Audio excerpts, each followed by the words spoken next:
Hey, what's going on, everybody? Welcome to the Blurred Podcast. This is episode 71 of our esteemed podcast. Today we have Darkside, Yo, what's up, everyone? What's up? Green Tuner, Hello. and myself, Creamcast, aka Ed Prime. How you guys doing today? Good. Feeling light, efficient, like all the useless just garbage is out of here, just like ready to go. What is this feeling? This is weird Damn. because we kind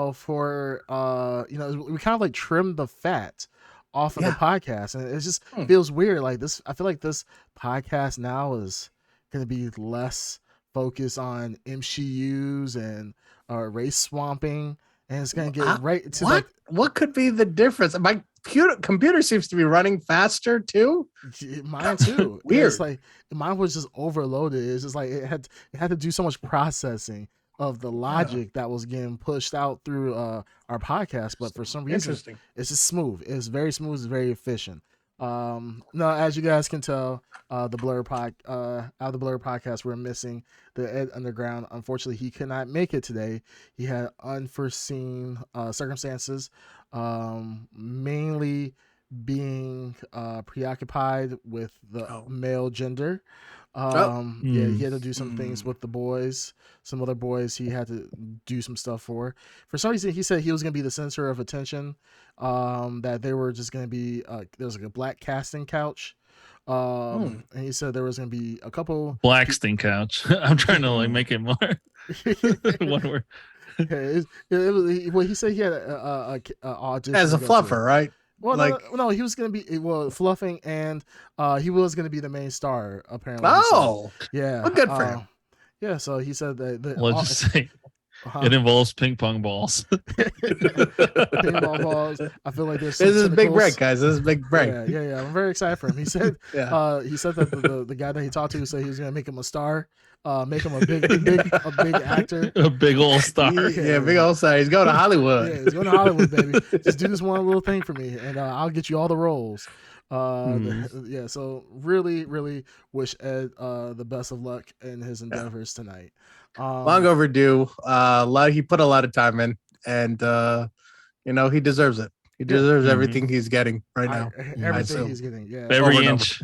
Well, he kept saying like he deserves every inch. Yeah, he deserves every inch. He said he really wanted, like, he's like, this is my time, and he's like, the director just really wanted to pound it into him, all of his accolades. So I did tell the Ed Underground, I was like, hey, this may not be what you want. He said, shut up. He told me to shut up. I don't know anything about Hollywood. So I said, okay, you know what? I'm gonna mind my business. So like I said, we wish Ed the best of luck on his endeavors tonight. He may come back to the podcast next week. He may not be the same. We don't know. Luckily for the Blur podcast, we do have insurance. So we do pay for his therapy sessions. So we hope everything is going to be well. But enough about the one guy, the one loser that's not here tonight. How you guys doing? Like, you guys have a good week? Pretty good week. Yeah. Pretty chill. Yeah, good so far. Yeah. So how's 2023 treating you guys? Not too bad, honestly. I mean, the weather's not been too bad. We haven't gone. That's what I was gonna say. It's nice and warm. For January, it's nice and warm. I just went to cut my garbage cans in my t-shirt, and I wasn't like freezing or anything. Yeah. Every now and then, you can literally go outside in like that this t-shirt. global warming is okay. I'm okay with global warming. Like you have people like Greta Thunberg out here talking about man, global warming is like the next disaster event, and man, but look at this. I mean, what we should do is we should order some pizza and then post it on Twitter. To clap back at Greta Thunberg. What's the name? That Thunberg chick. Yeah. I do want to post my various car collection of one car. My one car that I have. I mean, two if you count my wife's car. My gas guzzling cars, and show her how dominant I am in producing greenhouse gases and emissions. So but Yeah, I'll post some, Domino's pizza boxes and get myself caught up, trying Cut to up, yeah. troll a 19-year-old child. Well, not child, she's an adult, but no, but just human trafficking is basically what it is. Who? With Tate. Yeah. Yeah. I have my thoughts about that. I mean, he kind of told on. I haven't really been following it like greatly, but it seems like he kind of told on himself a little bit.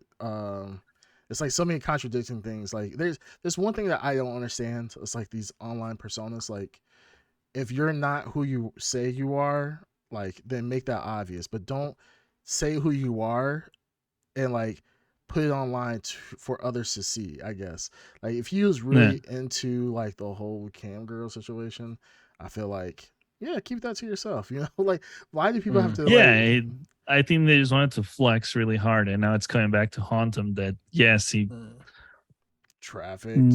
More than likely, it was trafficking women. Yeah. It's like, oh man, like the self snitch that's the one that kind of cuts and burns the most. But it's been an interesting week.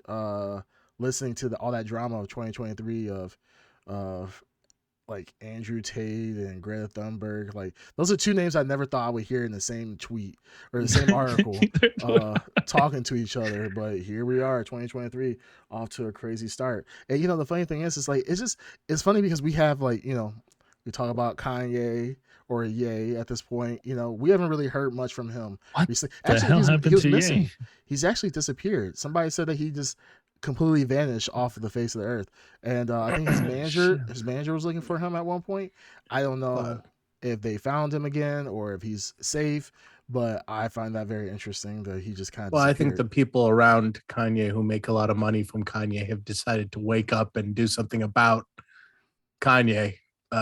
Or Ye, you know what I mean? Yeah. Just like, this is like it's a whole year of people who are rich, egotistical people who are surrounded by yes men, Elon Musk, Kanye West, Donald Trump. I mean, like eventually the people around you, if they're worth the money that you keep them around, they will tell you to shut up, and some of them will listen. If not, then most of these people will think they're smarter. So Ye disappearing is actually probably a good sign. I mean, I don't think Ye is any different. I don't think he's got some kind of awakening. I think he's banging on a door right now somewhere trying to get out. Yeah, right. He's not definitely. He definitely may or may not be. Being held against his will because I mean, he 9 times out of 10, a lot of people are looking for him for a paycheck, and I don't think in the span of maybe how long has it been, like a month, that he somehow has did a complete 180 talking about, what, maybe I shouldn't say all these things about Jewish people or bringing up things about Hitler. So I hope sky's the limit for him. So I think somebody was looking at the list of where could he go from here? And we're like, nah, he's got to go now. We're in the world is Carmen Sandiego with Kanye. Just go ahead and take it. He is like a multinational. They're having reports of multiple what's it called? Racist shouts at a Jewish deli in New York. Quick. They did whoever did something with Kanye is probably the best thing that they could do for him right now. What's done is done, but they definitely are on damage control, so that's a good thing. It did seem like a lot of people were like racing to the end of 2022 to like try to out crazy each other or like fuck up in some way. Like you guys saw, we were talking about Andrew Tate here. You guys saw the Logan Paul thing? Yes. One thing after another. Yeah. It was just like, what is there a race that I'm not aware of? That no, but all these egos like surrounded by idiots. Yeah. No, nobody. Did you watch did you know what CoffeeZilla before this? Yeah. This is kind of No. Yeah, so he had been talking about him and he finally did the report. But not only it was the great crypto coin, they also found out that one of the pigs he bought, like I saw that little teacup pig. Teacup pig. Somehow abandoned it or gave it someone that abandoned it. He had two pigs. One of them died. One of them died. Well, they said allegedly. And they had to rescue the other one. Yeah, allegedly they think that the second pig was the companion to the first pig that he bought, and he bought the second pig to be a companion because he said his first pig was being depressed. So him being a responsible pet owner was doing the right thing by getting another pig, but then he gave up those pigs. That pig decided to grow to pig size too. Yeah, he's like, you both gotta go, which is so stupid. Like these teacup pigs, like there's no such thing as a teacup pig. They're just piglets, and like, but for some reason this whole meme of miniature pigs keeps coming out. Then it kind of found out like Logan Paul's his I guess a parakeet or a bird that his dog killed the bird. Yeah. And it's just he had a mastiff, I think, and the mastiff ended up killing his bird, which a lot of his like merch was behind. Merch was the bird. The bird. Yeah, So not only did you get your bird murked, literally, now you got one of your pigs murked. They said what probably happened was that the pig was attacked by coyotes and was killed. Yeah. And then you have this mangled pig that is very distinctive. That's the crazy thing about it. This is not like a regular like pink pig, like, oh yeah, but this is a pig with the pig very is specifically picked. Yeah. You couldn't make a more unique pig if you wanted. Yeah. like Highly photographed pig too. Yeah, highly photographed, highly recognizable pig. And for some reason you allow this pig to go out into you gave this pig up, and then whoever had the pig just pretty much let go of the pig. And with all that money, he could have easily gone to a charity and be like, "Hey, I can't take care of it. Here, like take a my rescue. pig and let me donate some money because you're doing this act for me." He could have put that shit on YouTube and he would have made 1,000, likes and more. Oh yeah, brownie points and everything instead of just giving it to someone. Yeah, it's just like I mean, I've been following CoffeeZilla for many years now. I think he's really been blowing up for the past year or so. So probably about the past year, I've been really following. Probably like a year and a half, maybe. I used to watch him when he had like really shitty camera quality. Yeah, I seen even all the way back then. Yeah, I watched some of his older stuff, and very crappy. He's come a long way, and this whole like the Logan Paul, literally his response is a how not to respond to an investigation. But he went so hard. I watched it so many times. He's so confident. I loved it. He came across like such a dick though. Yeah, but the editing and the production of that shopping. Man. The editing was pretty good. The editing was good. The editing was good. The Photoshops were It was a nice tight 7 minutes. Yeah, but to reply to a 3+ hour expose on it. And it was a tightly written too. I mean, he had his shots, and he's probably writing and going, yeah. And then he looked at the comments, go, what the fuck? I mean, I've never seen anybody get out ratio so hard in such a long time. Like, and the thing is, is that Logan Paul is not doing. He didn't do this by himself, right? Logan Paul didn't do this whole thing by himself. He didn't write this, shoot this all by himself. He had a team behind him. He had people who probably he pays to actually review his stuff, and it went by all those people. And before they put out a video, they review it as well. So he probably had private viewing. This is the yes men syndrome. The yes men were like, yeah, this is fucking good. And he was talking about like, yeah, I couldn't talk about this stuff because of my lawyers. He talks to his lawyers. He probably shows his lawyers. They're like, yeah. And the lawyers are like, are you an idiot? The lawyers are probably like, what the fuck is this? Like, well, he's paying the bills. Keep going. Like you're gonna get yourself. And then he talked about, you're gonna is all that money you got for your Patreon. You're gonna need it. The lawyers probably like, you know what? I was gonna say something, but fuck it. You know what? Yeah, put that shit out. That's fucking bars right there. And I mean, then he retracted his statement. He deleted the videos, or he's supposed to be deleting the videos. I haven't checked if he did. He deleted the response video. He deleted the response video, but not the podcast. Oh my goodness. Last I checked, not the podcast. Yeah, I haven't checked it back on Logan Paul. I just felt like he's getting buried right now. And the thing is like, he could do really cool things, but because he's just an idiot, he just like he could easily just been like, you know what, CoffeeZilla, thank you. Let's sit down. Let's talk about this. I made some very serious mistakes with the vetting process. I messed up. What I'm going to do is I'm going to make the people who invested in this project, I'm going to give them a timeline. In a year, I'm going to get this project out, or I'm going to give you your money back. Since he didn't sell, him and his manager did not sell. That's the craziest thing. CoffeeZilla made it clear that he did not profit from it, so he could have easily pivoted. And that's all he kept saying left in the door video. open for this guy to be like, okay, I'm not dumping the blame on you, but obviously you're the click.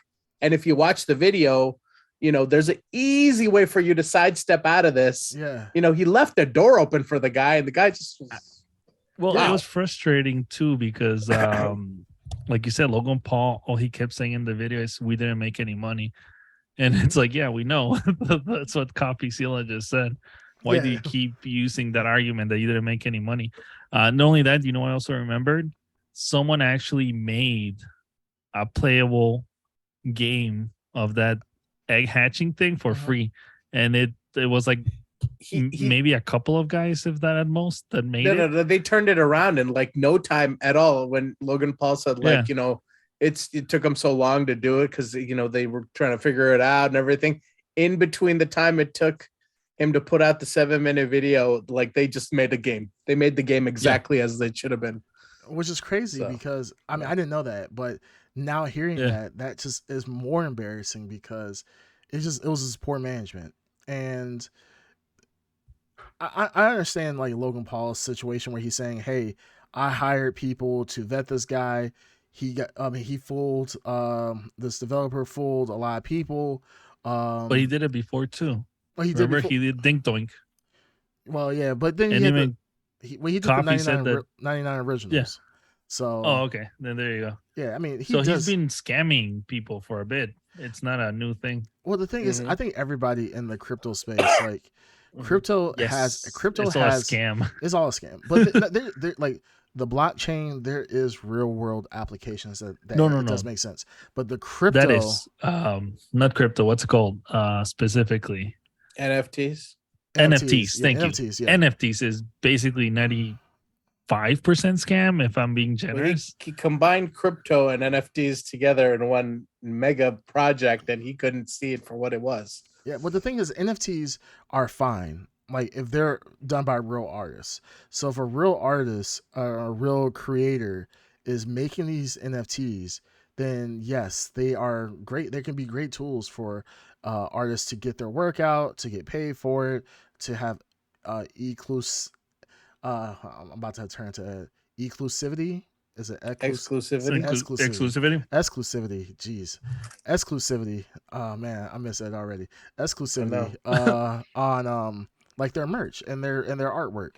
But when you're just churning out 600 pictures of monkeys who are wearing various clothing and so forth, and has a deeper meaning of being just a meme almost. It's gonna kill the market, and I'm really happy that NFTs crashed like they did, because NFTs just shows you how gullible people. It's the FOMO. Everyone, it's like it's FOMO.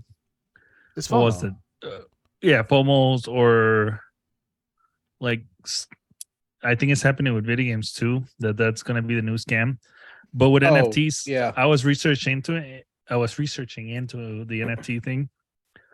When you purchase an NFT, you're not even actually purchasing the drawing or the picture or whatever. You're purchasing a hyperlink. What you're purchasing is you're just purchasing the hyperlink. Yeah, to that. So to that website. Technically, you're just paying for the link. Yeah, that's what you own. Yeah, the link. You own the link. You don't own the artwork. You don't own the assets. You don't nothing. You're just paying hundreds, thousands. I don't know how much those Bored Apes went for. Of dollars for a link. Yeah, that's insane. And the crazy thing about that is that those links are not even transferable to, if you put it to you go to another website, you can't transfer your Bored Ape to another website for it to be vaulted and held onto. It's stuck where it's at. So yeah, CoffeeZilla did it. I think he do a right click heist of all the NFTs on OpenSeas or whatever, So I think so. Yeah. I mean, that's just kind of what it is. It's a weird world. Like I said, the FOMO of 2021, 22 was absolutely. And for those who don't know FOMO, fear of missing out. Everybody jumping on NFTs and so forth, and I mean, like we see like with crypto, it actually had like if you got into crypto back in like 2011, 2012, I mean, you're probably not listening to us because you're on a yacht somewhere having the time of your life, But you know, it's just one of those things like when you think about NFTs in of itself and how once you see influencers and like Instagram and TikTok influencers become experts overnight and everybody becomes an expert, then you kind of know that this is probably not a good thing for a long-term investment. If it's a quick, if you want to get rich quick and take a huge risk, go knock yourself out for the newest thing. But yeah, the NFTs were we're gonna look back at this. It's a risk. Yeah, we're gonna look back on this maybe 20 years from now. You're like, what fucking idiots? Like, what idiot bought a damn picture, a digital a set of pixels for $100,000 and then tried to resell it back and only could sell it for $10. Like, somebody got, you know what the silver lining is? Somebody got rich off that. No, somebody got rich. Absolutely. That is the silver lining. Yeah, somebody got rich that wasn't rich before. Great for them. Yeah, whoever got. Hopefully. Yeah. If you had $100,000, whoever the Bored Ape artist is. Oh, there's. Yeah. No, she didn't make them. Oh, eventually she had to take him to court. Not the artist, but the creator. The artist, no. Yeah. The artist wasn't even from the guys. The guys hired an artist. She provided like the base elements for the randomization or whatever, and then they built upon that. Yeah. So it's like three guys. And the funny thing is like, I think who was it? I think Green Tune. I think you sent the video about the Bored Ape Yacht Club and the Nazi things. I was surprised. I'm like, holy shit. Yeah, it goes pretty deep. So I mean, for anybody who's watching, listening, the Bored Ape Yacht Club, there's definitely deeper hidden meanings into it. And it's funny, it's like there's a lot of political stuff, agendas behind it, going back to like white supremacy and all this other stuff. But the creators, none of them are white. That's the crazy thing. They're like, one guy's Jewish, another guy is like Argentinian, other guys like from Portugal, like, you know, not your typical what you would think of like a white guy trying to have like hidden meanings and so forth. These are really just kind of memes, like, and how stupid celebrities are, so, you know, pushing these things out. So it's really cool. I mean, maybe those guys are just like edgelords. Maybe they're not, you know, white supremacists. I don't know. I don't think they are. I think they said that when watching your video, the guy was saying like they were probably just doing this to show how crazy Hollywood is willing to do anything for money. So you got all these celebrities. Yeah, but once they actually started making money, then they switched their stance. Like, oh no, this is not racist. There's nothing in it. No, of course, yeah. They probably they got like Madonna as like manager or something crazy to represent them. Well, I don't know. It's a crazy world. I ain't got the funds to be able to invest in Bored Ape Yacht Clubs and crazy NFTs. So, you know, this is rich people shit. So if rich people are stealing money, if poor people are duping rich people to spend money on some pixels, hey, knock yourself out. Like, that's it doesn't affect me. The only thing that I invest on are Pokemon cards, because those are 100% gonna hold their value. Yeah, they're 100%. All right, 20 years from now, I'm gonna be able to retire once I sell my whole Pokemon collection. You know, the funny thing is, when I used to have Pokemon back in the day, I mean, I don't think anybody realized how much money Pokemon cards are going to go for. I feel stupid now making fun of all the kids. There's probably some kid that remembers me from back in the day, said I was making fun of them because of their Pokemon cards. Yeah. And they probably threw their cards away trying to be a Giga Chad. And they could have not been a Giga Chad, but still been a nerd, but have millions of dollars of Pokemon cards, and I literally ruined their life. So to whoever, but that comes and goes. We all had Pokemon cards, right? Yeah. Am I safe in making that assumption? Unfortunately, I did not have. You never had Pokemon cards? I invested in Pogs, my friend, and I don't regret it at all. Pogs are the biggest thing. Pogs the Pog market is hot. Well, you know, Pogs bound to come back. There are some limited edition Pogs for sure that I have gonna lie, though, every love 45 Pogs when I was days a of my kid. life. Every 45 days of my life, I am on eBay looking at Pogs. Yeah, Yeah. I mean, let's go. I mean, hey, let's go right Do you now. remember? They're Okay, on there. so They're did on we all there. play Pogs? Yeah. Yeah. Yeah. Do you remember sometimes you had the asshole kid that would bring like a really heavy metal Pog? Yeah, Yeah. and with the those game. spikes What on the the edges fuck, to yeah. like, yeah, It's like, what are you doing? This Yeah. is not damaging this our is not precious regulation. Pogs. Yeah. Yeah, But they will absolutely Fucking- wreck you though. Yeah, because it would smash like my precious half of the stack. Power Yeah. Ranger Pogs. Wow. I mean, yeah, I'm looking right now. There's Pogs from 1993, full sheet of 8 Pogs for Bullshit. Yeah, Yeah, for a Teenage there's a Mutant Ninja full Turtles. sheet poster that I really want to get of Pogs. Yeah, it's $10 for 8 Pogs. That's too expensive. I gotta wait. Yeah, there's the top one is a lot of 100 Pogs and milk caps and slammers all unassorted. For 100 of them, Nice. you pay $20. And this person has sold 489. So this person was just like you, Darkseid. He probably bought all the Pogs that he could buy, saying, "You know what? This is gonna make me a billionaire." Had 600. But he's a fool. packages. He needs to hold on to those Pogs. Yeah, anytime now. I mean, he already waited 30 years. What's another 30? I should swoop in Exactly. right now on that sweet deal. Yeah, I mean, wait, there's a Jurassic Park Pogs, actual complete set. Oh, sweet. An actual complete set. Oh, the Jurassic Park Pogs. Yeah, from Tops. They're good. $20,000. 20. 20,000 damn. I'll hold You're off on not that willing one to for now. Yeah, I know there were Simpsons Pogs, correct? Like, I mean, I remember There's a having Simpsons Pog of Pogs. yeah, I feel like there's a everything. Pog of everything. Yeah. Yeah, Those but are I remember. Pog of Did I not everything. like imagine? I'm like, here's the problem though. The Simpsons have ruined my reality of like. I know there were Alf Pogs, right? But I don't know if Remember Alf Alf? Pogs existed He's back. before or after that joke. Because if you look it up, they're there. I'm Probably. Oh yeah, there are 44 Simpsons Pogs for $15. Yeah, it's a Yeah. sweet deal. Yeah, there's a complete set of Jurassic Park with skybox holograms and Slammer, $400. 20 Skybox, 25, yes. 25 watchers. So Mhm. it's funny, like all these, people are actually buying Pogs. That's just, I mean, hey, I'm telling Everything you, is it's making happening. that There are comeback. no. It's Are you not guys ready? It's happening. We're No, just I know, not it's what I'm there. saying, We the can't 90s see it. stuff. So what I'm trying to ask is, are you guys ready for see-through electronics to come back? We're gonna go back to Which the one? age of like see-through phones, See-through phones. see-through Oh yeah, computers, that'd be cool. see-through. Yeah. Remember, everything Yeah. was see-through for some Well, reason. Well, I mean, they computers- discovered clear plastic for the first time, I believe, in 1992. yeah. Well, computers, they already have that. They have, I Yeah. mean, you want to see inside your PC with all the RGB lights. So No, that's but I mean true. the Yeah, that's shitty, true. the shitty No, dyed but- plastic. Yeah, we're Like the talking old about the IMAX. Remember crappy, the old cloudy IMAX? plastic. Yes, I do Yeah, remember those. So, yeah. so you wanna have like shitty plastic, green Yeah. Hold it. plastic. Oh, I want it's gonna the come back. kind of plastic Tamagotchi would invest in. Yeah. Oh, could you imagine Tamagotchi's making a comeback? I think they tried to come all of back. our Tried shitty to, yeah. technology. They actually started Yeah. to come back a couple years ago. They were starting to get popular. Oh, Yeah. So hey, don't shit on Tamagotchis, man.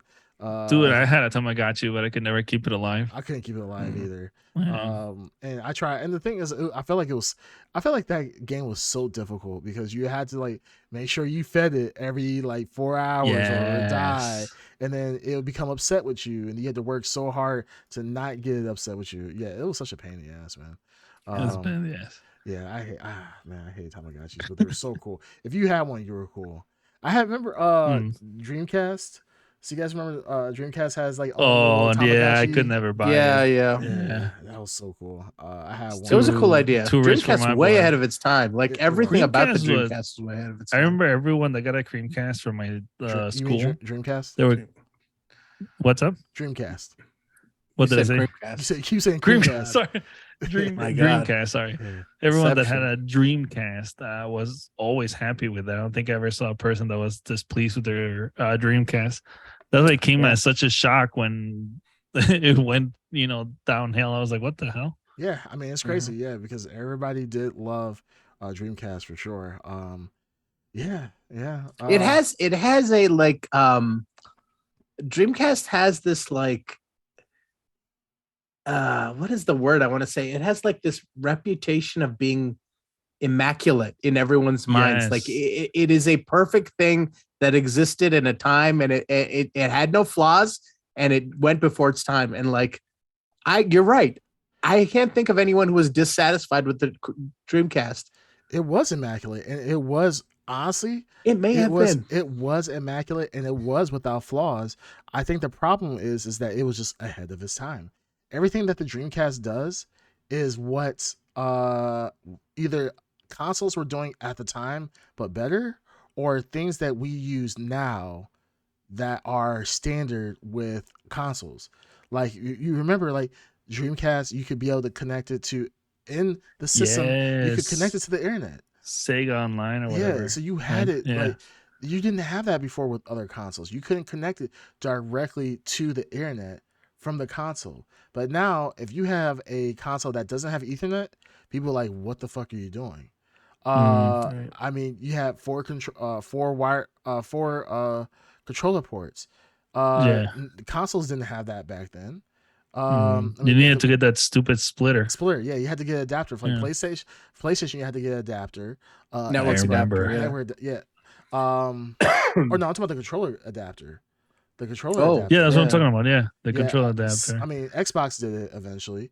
But yeah, I mean, Dreamcast was I think it was probably one of the best. Yeah, everything from the controller to the controller was basically the Xbox controller. The original Xbox controller. Yeah, but didn't it have the memory card went in the controller, right? It did, yes. Yes, and it had a screen on it. Yeah, it had a screen on it. You could play games it's on so the like cool. Card, like right? the ideas were so cool. You could take the memory card out. I remember I used to take the memory card out and you could still play games on it, like little mini games on it. Like for Sonic, I think Sonic Adventure had one where you had your little Cho and you could like level up your Cho and all this other stuff.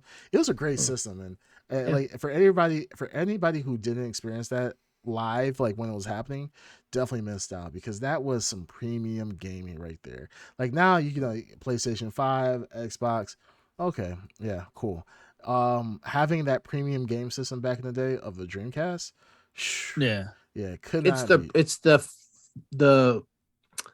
it was the physical hardware that was innovative. Yeah. It's the physical like innovation was in your hands. Yeah. It was cutting edge because there were like systems that were premium, let's say, quote unquote, like the Neo Geo, which was way more expensive than the Dreamcast, but you were just paying for like a lot of 2D well-made 2D games, let's say, but it wasn't as the innovation wasn't there as much as with the Dreamcast. No, I completely forgot all the cool things that it came with. What, the Dreamcast? Yeah, it came with a lot of cool stuff. It has like CD player, where you could play CDs. I mean, PlayStation did that too, but I feel like Dreamcast was just a tier better. Even the logo for Dreamcast, it was so cool. It is like, you know, it is a good ass logo, and I love the PlayStation stays logo. In your mind.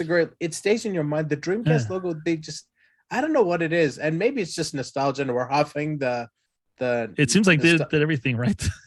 It seems like it. It seems like they had no flaw. I didn't even own one. I don't know who owned one. A friend of mine or somebody I knew owned one because I played it and I was blown away by it. But no, I wanted to own it. We just couldn't afford it at the time. So the graphics were just ahead of its time. I had one, and I played like Soul Calibur, Marvel vs. Capcom, not Marvel vs. Capcom. What was it? What's that fighting game? Marvel Superheroes. I think it was Marvel Superheroes or something like that. I had Virtual Fighter.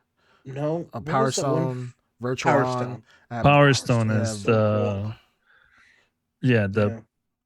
arena game, right? Yeah, it's arena game. Mm-hmm. Yeah, that was cool. So yeah, I had Power Stone, Soul Calibur, like, and it was funny, like everybody would come over and they would see it, like, oh my god, you got a Dreamcast, and they thought it was the greatest thing ever. I mean, I had the Dreamcast, I had Sega Saturn. These consoles were just really, really good consoles, and so Sega, it just sucked that Sega could have been.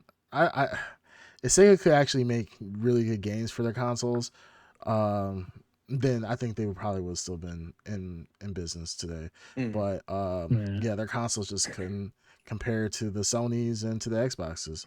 I think they were much more expensive too as well. I thought the Sega Saturn was like back in the day like $600. Saturn came out heavy. Yeah, Saturn was expensive. Yeah.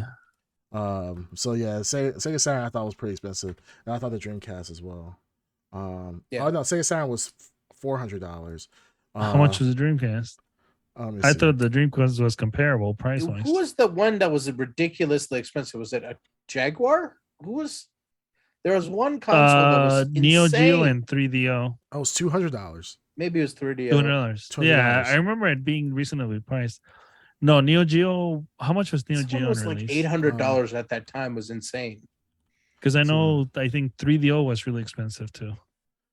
Yeah, Neo Geo was. Let's see. It says this is for the console, but they're showing the actual arcade box.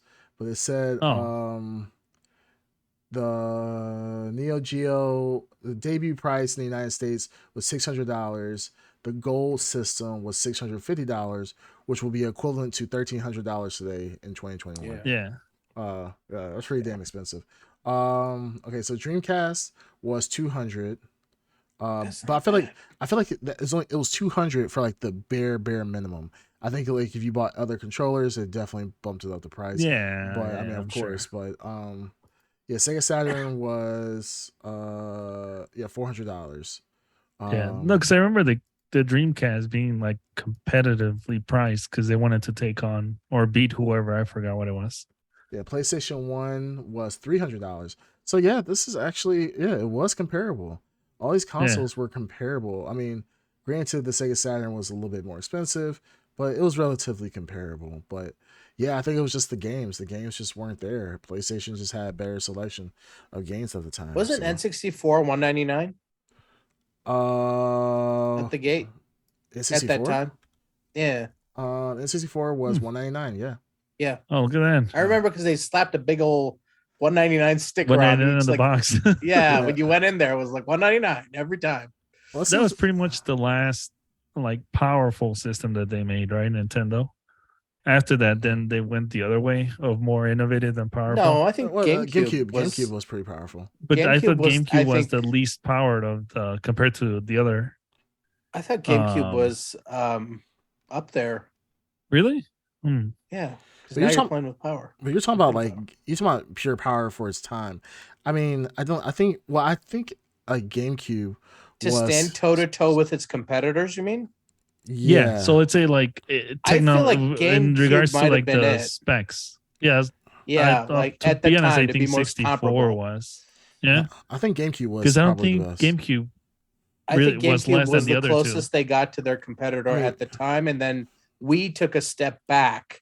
Because everyone leaped forward, and Wii was like, "No, our innovation is motion." And Wii graphics were noticeably worse. Yeah. Than Microsoft or Microsoft and Sony.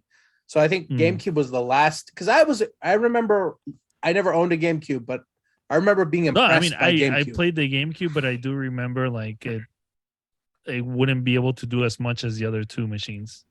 With specs, I'm just saying that. Yeah. Well, I still think it looked nice. There's a lot of GameCubes. I'm not saying it looked bad. It was fine. It's like saying the Switch, right? You can get decent graphics out of a Switch, but it's nowhere comparable to PlayStation 5. I mean, in that regard, I would still say GameCube was pretty powerful because I'm comparing it to games like when GameCube came out, it was during the PS2 era. Right? Oh yeah, it was around Metroid PS2. Prime. Metroid Prime was really good.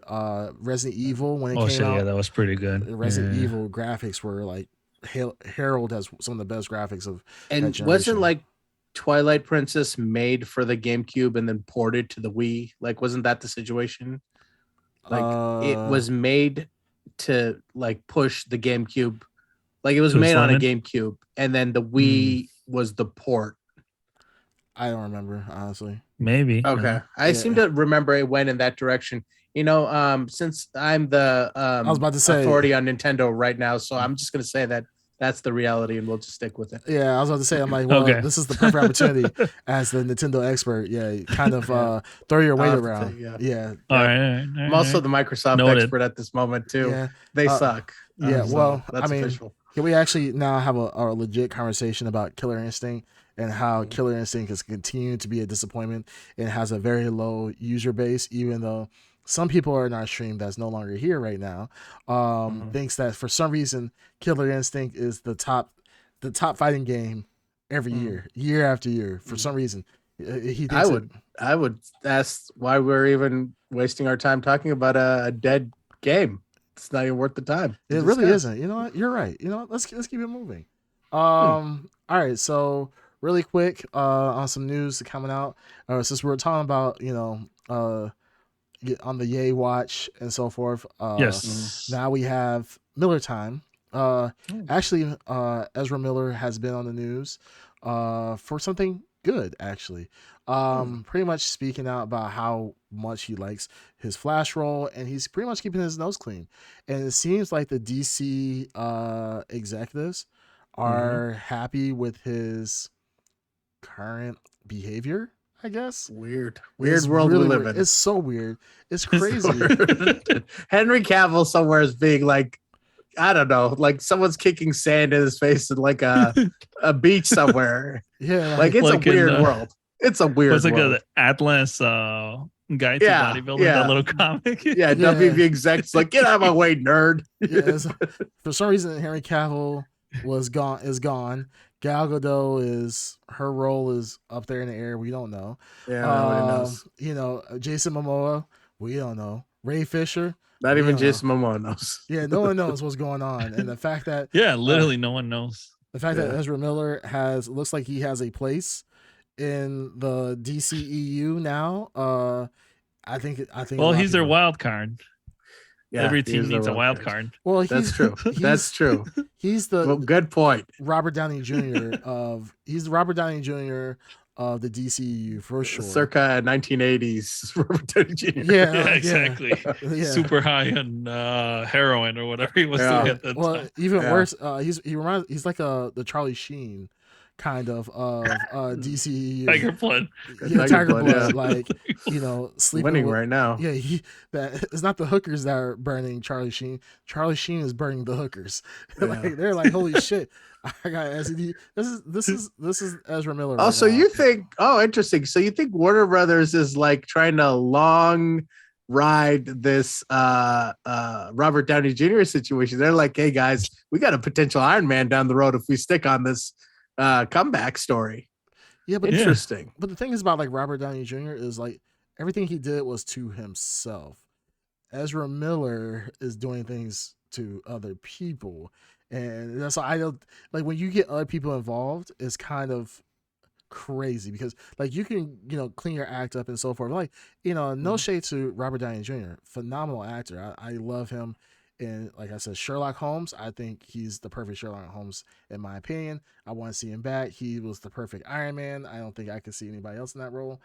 But Ezra Miller, like, I just don't see why he's still here when we just lost Henry Cavill. Like, I hope that in the future, James Gunn, I'm not going to say I want this to blow up in Warner Brothers' face, because if it does blow in the Warner Brothers' face, it's only going to hurt somebody else in that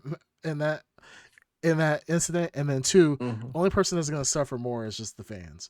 So I'm just hoping that whatever happens, I think the fans are, to say the fans have suffered is understatement. Like, I don't even know who thinks of the fans at this point. I don't think Warner Brothers even knows it has fans or interest at all. They're just like going nuts with no regard for any feedback or like awareness that people might care about any of this stuff. Nobody's reading blog. It's like Logan Paul. Like Logan Paul not reading any of his comments on his last video, on his response video, and be like, yeah. After he sends it up, he sees is the 2,000 likes, doesn't see the dislikes, and be like, yeah. I just killed this. Like, why is Warner Brother not like looking at any message board and saying like, hey, you know what? This is really a dumpster fire, guys. We really need to scale this back. I said this about Kevin Feige. I said like, one day this man will retire, and there's going to be one hell of an autobiography about his journey through, creating all this stuff, and you know what I mean. But I would be just as interested in the Warner Brothers, just like how, like from day one, every step of the way, like all the people. A lot of people had their hands in this, and maybe that's the problem there, and hopefully they fix it. But Sure. Man, it makes no sense. Like, we're going back to Miller time here. None of the decisions make any sense. You have like, what's his name is there? James Gunn, right? James Gunn's there, and you're like, okay, thank God, some stability, right? And then stuff is happening where it's like, this sure seems familiar.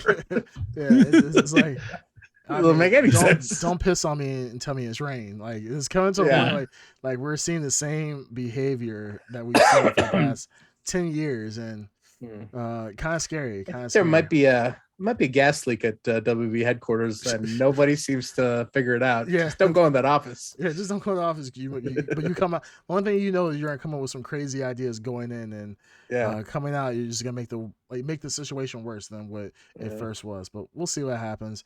But I just thought that was interesting that Ezra Miller was in the news again, and actually in the news for his good behavior. So, and how he liked the story of the new Flash movie, which apparently when done with test screenings, people actually really liked it. They really enjoyed it. So that makes me quite curious of how this movie is going to be received later on. So we'll see. We have a comment in the chat of from Black Girls Hack is, where is Ed? We answered that question earlier. Don't want to necessarily recap it, but but once this episode is over, go watch the VOD, and you'll see where Ed was at, and just say, one like, one prayer for Ed, for sure. So one like, one prayer for sure. But all right, so moving on, talking about I guess movies of this year. Actually, it came out last year, I think. Didn't it? No, it came out this year. No, last year. No, this year. So one movie that we wanted to review for sure, kind of kick off the 2022 came out literally the last day of 2022, didn't it? Did it? No, it was Christmas Day. It dropped Christmas Day. It did, yeah. Day. Yes, so it came out last year. Yeah, last year. But something that we wanted to review, but we just didn't have the chance to, unfortunately. Was Glass Onion, which is a sequel of sorts to Knives Out. Really highly acclaimed movie, Knives Out. I don't think we actually reviewed. Did we actually review that? No, it was before the Blurred podcast. It was, okay. Yeah. Highly acclaimed movie, mystery detective story. Really, really good. Really good. I've the three of us here. The other two. Did you guys watch Knives Out? Yeah, I did. I loved Knives Out when it came out. Yeah, really quick. What would you give Knives Out if you had to give it? I have 10 blurries. What would you give it? At a 10 blurries, and I rewatched it recently. So it was a nice rewatch, a kind rewatch. I would say 8.5. I liked it a lot. I would give it a 6. 6. Okay. I would give it an 8. Yeah, right. I thought it was a really, really good movie. I thought the cast, like the things that made Knives Out work, and a lot of it goes right into Glass Onion. The cast was really good. They picked some interesting people with interesting personalities and characters that they were playing.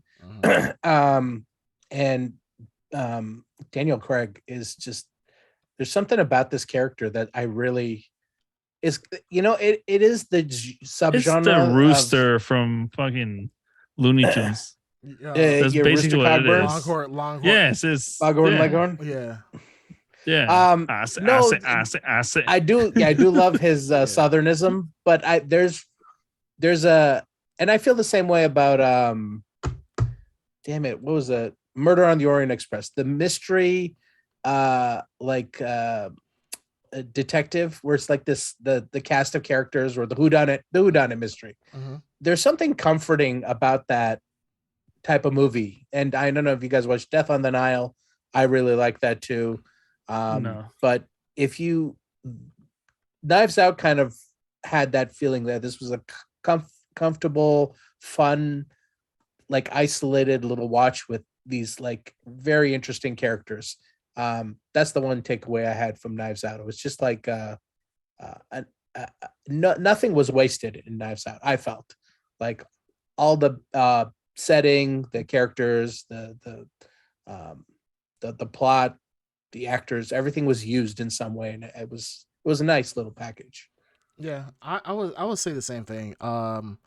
So watching Knives Out, going from this to Glass Onion, it took all the things that worked well with Glass Onion took all the things that worked well with Knives Out, and I feel like they just moved it over to this movie.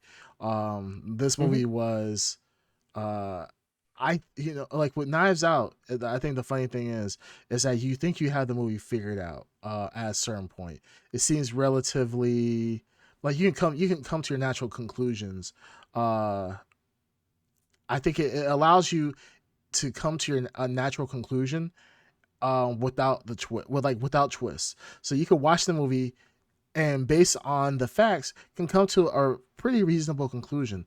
And then at the last probably half hour of the movie, it turns everything on its head, but it does it in such a way there's a couple of those little twists it does. Yeah, it does. Like, like when Glass Onion, I mean not Glass Onion, Knives Out, it definitely does that. I feel like Glass Onion, it doesn't do that as much.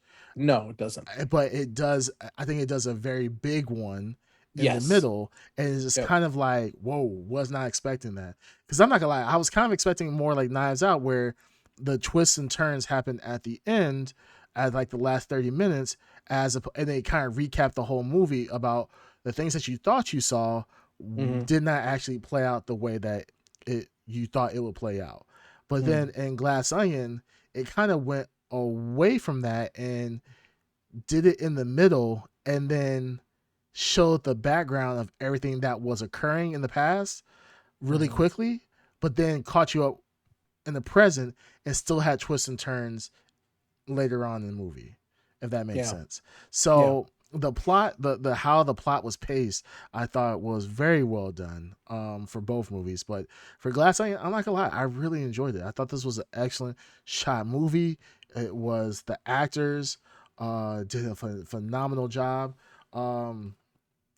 I'm surprised by some of the performances, to be honest with you, because some people I was kind of like, I'm not really too impressed by what they could do. Who? Oh, excuse me. One person I was kind of not expecting her to. I expected her to do well, but not do as well as I thought she did, was Janelle Monáe. I thought she was just going to be more of a one-dimensional character. It's not her, and I'm not talking about her as an actor. I'm talking about her as like the role. The role. Yeah, I thought she was going to be a very one-dimensional character, and that her character gets progressively more likable and interesting as the movie goes. Yes, and without spoiling anything for anyone, and we won't. But her character definitely goes from like mysterious and like, oh, what's going on with this character, to then you find out and you're like, oh, I instantly like this character and I'm rooting for this character. And then you go through a gambit of emotions that the movie takes you through, because it wants you to like this character and it does stuff to that character and it makes you invested in that character's outcome in the movie, and they do a good job of carrying you through. Yeah, she was not my favorite character. I thought she was just going to be the typical I mean, we can. Well, she's aside from Benoit Blanc, she's the only non-pretentious douchebag there. Yeah, but I thought she was gonna be like I mean, in the movie, they made it seem so easy that she would be the main person with the most motive, but then the reason why behind her motive was so beautifully done. And I loved her in this role. I was like, holy But in the movie, I'm like, hell yeah, this is like, her character arc was so perfectly done. And nobody could tell me in a billion years that they knew the twist, like her character twist. I don't think it was. You couldn't see that coming. Yeah, no. So that's why I was like, when I saw her character, I was just like, oh man, this is like all the It's characters. one of those. It's one of those twists though. That's like, I don't think there's any clues that can be in there. It's just a twist that happens that you're like, oh, you're along for the ride of this element being introduced. I don't think there was like, and I think Knives Out does the same thing where he twists the story, but you're just along for the ride and the twist happens and it recontextualizes what you've been shown. But it doesn't necessarily that you I don't think you can pick you can see the twist coming. I don't think it's just, they're just out of nowhere. It's a crazy twist. It is a crazy twist, yeah. No, I agree with that. Yeah, you can't see that coming. And yeah, it's perfectly hidden. I think the best part about it is perfectly hidden. And having her character go from, a boring, I thought like the boring, like typical, I'm coming out for revenge, or I'm just here, I'm the partner done bad and I have all the moves in the world, to the big twist or her twist. I was like, yo, that's dope as hell. And like everything just tied in neatly at the end, and I really enjoyed it. As you guys know, I'm a huge Edward Norton fan. This man can do no wrong in my eyes, and I thought he was phenomenal. I think everybody did phenomenal. One question I want to ask you guys though, this came out recently based on a certain actor's performance, and just their kind of screen presence at this time. Do you guys think that Dave Bautista is the new Rock of movies, or is he a better version of The Rock? Do you guys think? Now, I'm not talking about box office hits. I think it's. I've contemplated this. It's too early to tell. Yeah, he needs more time. Because here's the one thing I will tell you about Bautista. He is more bold with his choices of films that he takes. Like he's coming up in an M. Night Shyamalan movie coming up, The Knock at the Cabin. I think he's headline. He's the main actor, right? He's the headline on it. And it is whereas The Rock is The Rock, and it's The Rock and everything.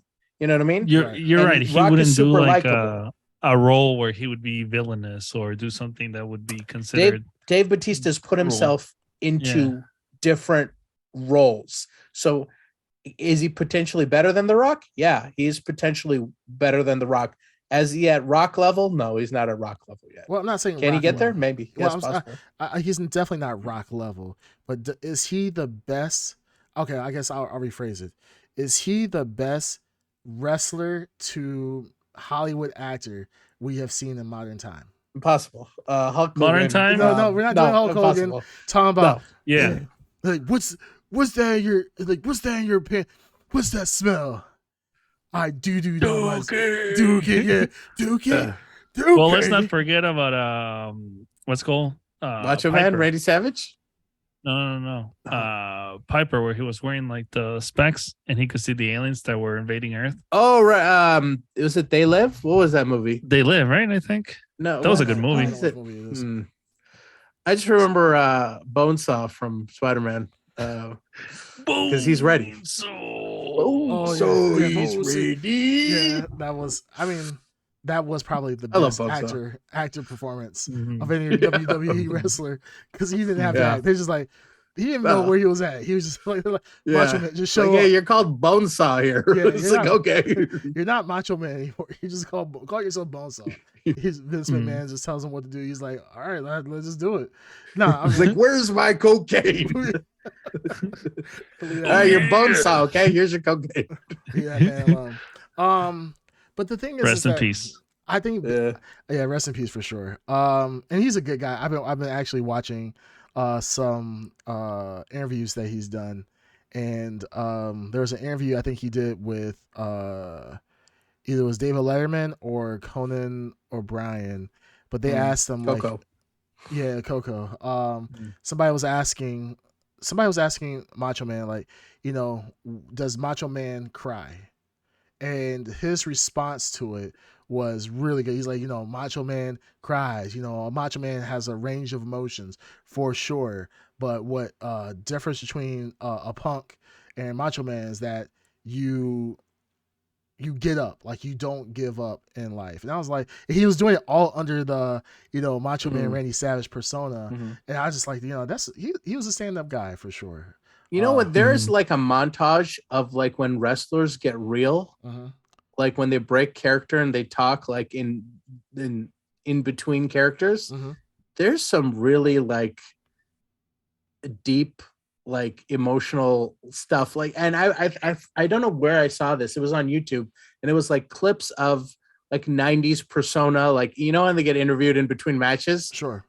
Where like something real breaks through in the middle of that stupid interview, and it's just like there's like it was like a supercut of all these like moments. I was like, so these guys obviously have, as we now know, they have major problems and have had major problems. Yeah, they holy moly. Yeah, I mean, but it is cool to see some of that like reality peeking through the performance. Yeah. But going back to Batista, I think Jake's on a plane. Our dear friend is in the chat. He says you'd never see The Rock as Sapper in Blade Runner. You'd never see The Rock selling the goofy shit in Guardians. And I have to agree. Rock is he's a outside of like stuff that he's doing for like Black Adam, he is very even Black Adam. He's still even Black Adam. He's a family friendly. He doesn't like the risk. Yeah. He won't take it. Yes. Yeah. I mean, he has a show called... He's protecting his brand. Exactly. Let's just say that. His brand. Yeah. He's very brand safe, and Batista is too. I mean, Batista overall is a good. He's an awesome person. Batista's still brand safe, but he's conscious of how to do it right. Yes.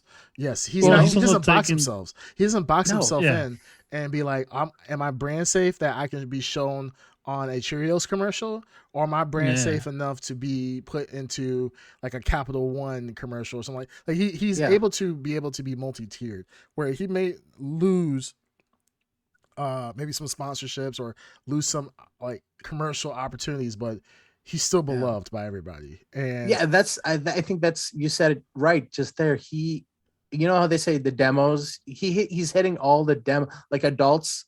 He placed adult like mature roles, and people are like, oh, Batista, I'll check this out, I like him. And he placed the middle and the low roles too. You could see him, and he hits all those demos. And I could see him doing so either and I think he's a smart guy, but either he's the smart guy or he's surrounded by smart people who are making some smart decisions. Well, he seems a little more bold to take like choices. He even had an MMA fight.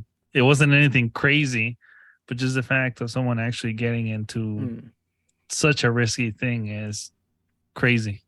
I don't think I would ever see The Rock getting in any kind of cage, because I don't think The Rock would get into any kind of scenario where The Rock could lose. You know what I mean? Exactly. Yes. He's never going to put himself in a position where he's going to lose in a real match. Like, if wrestling as The Rock loses, whatever, it's scripted. Everybody knows that. It's racing. Except for the Ed Underground. Ed Underground still believes it's real. And I sent him some clips of some fake wrestling. Vince McMahon's limousine blowing up. Oh yeah, we've discussed that 1,000 times, but I still love it. It's one of my favorite memories. Ed Underground really thought that Vince McMahon died and his limo got blown up. Hold up on that. I think when Ed Underground makes his glorious return, I think there'll be some WWE news is breaking right now. That's pretty groundbreaking. Yeah, there is. We'll get to that. Yeah, there's some crazy news coming out of the WWE. Yeah, for sure. But we'll let the Ed Underground handle that one. Get back to the Onion here. Yeah, so going back to Glass Onion. Oh yeah. Like I said, I mean, one of my favorite actors of all time, Edward Norton, was in it. He did a phenomenal job. I think this is overall. I'm gonna give you a hot take here. I wasn't crazy about Ed Norton. I'm not crazy about him. I mean, I think he did a great job, but I mean, was this his greatest performance? Absolutely not. I would say the best actor in this, it would be mixed between Daniel Craig and Janelle Monáe. I think they both had great chemistry. Very believable. I didn't have to get taken out of the world. I believed Bond himself was able to be Foghorn Leghorn. for sure. So I see. yeah, like I loved it, and Janelle Monáe playing the role that she did, I thought she did a phenomenal job. That I don't think anybody else could have did that as smoothly as she did. Yeah. So yeah, I think it was just a great cast for sure. I mean, yeah, that's all I could really say. I didn't dig the cast in all the levels that I dug the first cast. Sure. I don't know if I'm just like Catherine Hahn. There's too much. I'm overexposed right now to, even though I don't see her a lot and stuff. I just think that it's going to be mean to say this, but I think she's being cast over her presence. Talent. I mean, no, she's a talented person. I'm not saying I've seen her so much in the last decade. You know what I mean? Sure. This is a very high profile role for her, but I just don't. That didn't fit for me. And you know what? She's a great actor, and I'm glad she's getting roles. Just didn't fit. Who else didn't? Somebody else didn't really gel with me. Kate Hudson was in it, but she didn't really like. I mean, her character was okay. Yeah, hers was okay. Batista, I really liked. He's the thing that stands out to me is Batista. I liked his character. I liked his character. Yeah, I liked what his character was motivated by, and what his character was doing. Yeah. I was like, I want more of that character. Yeah, no, I thought he was great. YouTuber. Another person that I thought was great, for sure. And he had such a minor role, but I loved it. Was Ethan Hawke. I love seeing him in movies because I always go back to that where Ethan Hawke did an interview and somebody had said like in a comment, and they read it to him like, I don't know how Ethan Hawke is. Ethan Hawke looks like the guy that shouldn't be famous. Like Ethan Hawke says, I don't know how I became famous. I don't know how I became an actor. Like, yeah, it just kind of happened. So I always like seeing Ethan Hawke and stuff because I think he's a great actor. He wouldn't be getting roles if he wasn't, but I enjoy. Who was Ethan Hawke in this? He was he was the guy on the boat, right? Yeah, he was with the little thing. Yeah, in the mouth. He shot people in the mouth. The spray. Yeah, remember? The guy that was all dressed in white. Yeah, and they're like, "Do I?" When they're about to get on the boat for the first time. Yeah, before they got on the boat. Yeah, right. Yeah. Yes. That's Ethan Hawke. Yeah. I forgot about that. But yeah, no, the cast what didn't hit as hard for me. And you know what? I really thought the ending, like the end set piece was really messy. I didn't like the end set piece. It was too obnoxious for what they were going for, I guess. Whereas Knives Out kind of had a little, like, it came together very tightly and resolved itself very neatly. This one doesn't. It's more explosive, literally. I just I didn't like it that much, the way it that I do kind of agree. It was not as enjoyable as Knives Out ending. But I think it still did. One thing I thought was kind of annoying was the whole Mona Lisa. Yeah, how the Mona Lisa, the glass. Yeah, that whole set piece was really forced, bugging me. It seemed kind of forced at the end. I wanted to be a little bit more organic for sure. But it was overall, it was still good. It just it was obnoxious and like, huh? Hugh Grant. Yeah, he wasn't it. Jason wasn't it. Yeah. I did like when he was playing Serena Williams. That was an interesting, like, weird out of nowhere one. It makes sense. It makes sense. What was the other one? We was playing the video game, the Among Us, and it was all the other like TV detectives, and Angela Lansbury was on there, and he's playing with other like famous detective characters. Right. Was it supposed to be Angela Lansbury? Yeah. Wasn't it? Yeah, it was supposed to be. Yeah. She's still with us? I thought she passed away. I don't know. I thought that looked like. Did she pass away? You might be right. I don't know. Yeah, she died. That looked like Angela Lansbury, and I was like, but she died. But she died earlier last year. So this was they had filmed it. Okay. Yeah, they already filmed it. Yeah, she died. October 11th, 2022. Jake's on a Plane confirms it was most definitely her. Yeah, it was definitely. All right. Jake's on a Plane is our He's our correspondent. oracle. Yeah, he's our correspondent out there in the field doing God's work. So really quick, going back to what Jason the Plane says, didn't spend enough time with Leslie Odom or Madeline Klein to really feel for them. Sure. Shout out to Hugh Grant. He believes that the ending sucked. The whole cast watched 2 murders happen in front of them and know of a third and didn't feel bad about it until they started wrecking the house. And he said it was most definitely her talking about what's her name? Angela Lansbury. It's like I said, this movie was good. I think the big thing about this movie was Janelle Monáe's character and that character arc, and then with Daniel Craig, his character.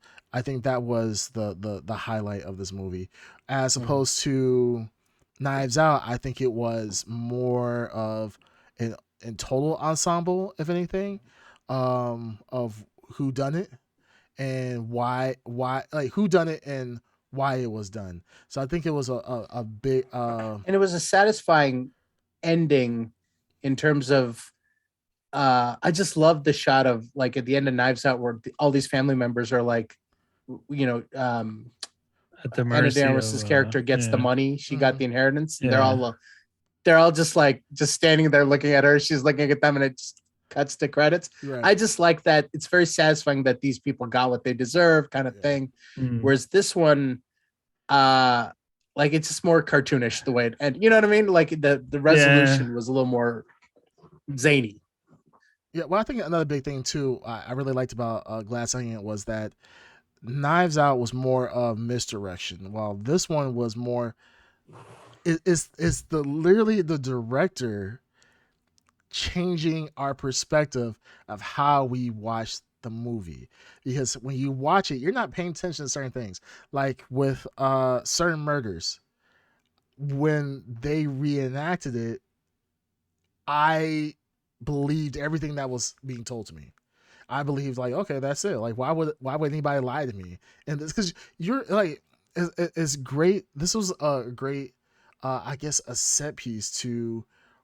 This was a great movie to pretty much mess with the audience. Like they really just kind of messed with us, so that we kind of were in on the murder. Like we saw with our own eyes, but then you couldn't believe what you saw with your own eyes. And I thought that was an interesting take. I don't think many movies have done that, where the audience is part of the script, if that makes sense.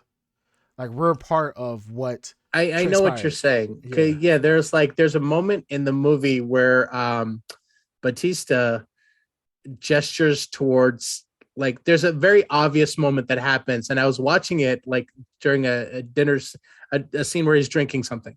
There's an obvious thing that happens. Like I think he bumped into someone, and I was going like, man, if something happens to this dude, I just saw the thing that happened. You know what I mean? Like, right. And as it was unfolding, I was like, they wanted me to see that. Exactly. It's like, you know what I mean? Like, so I know what you're saying. Like I felt that going through the entire movie. Right.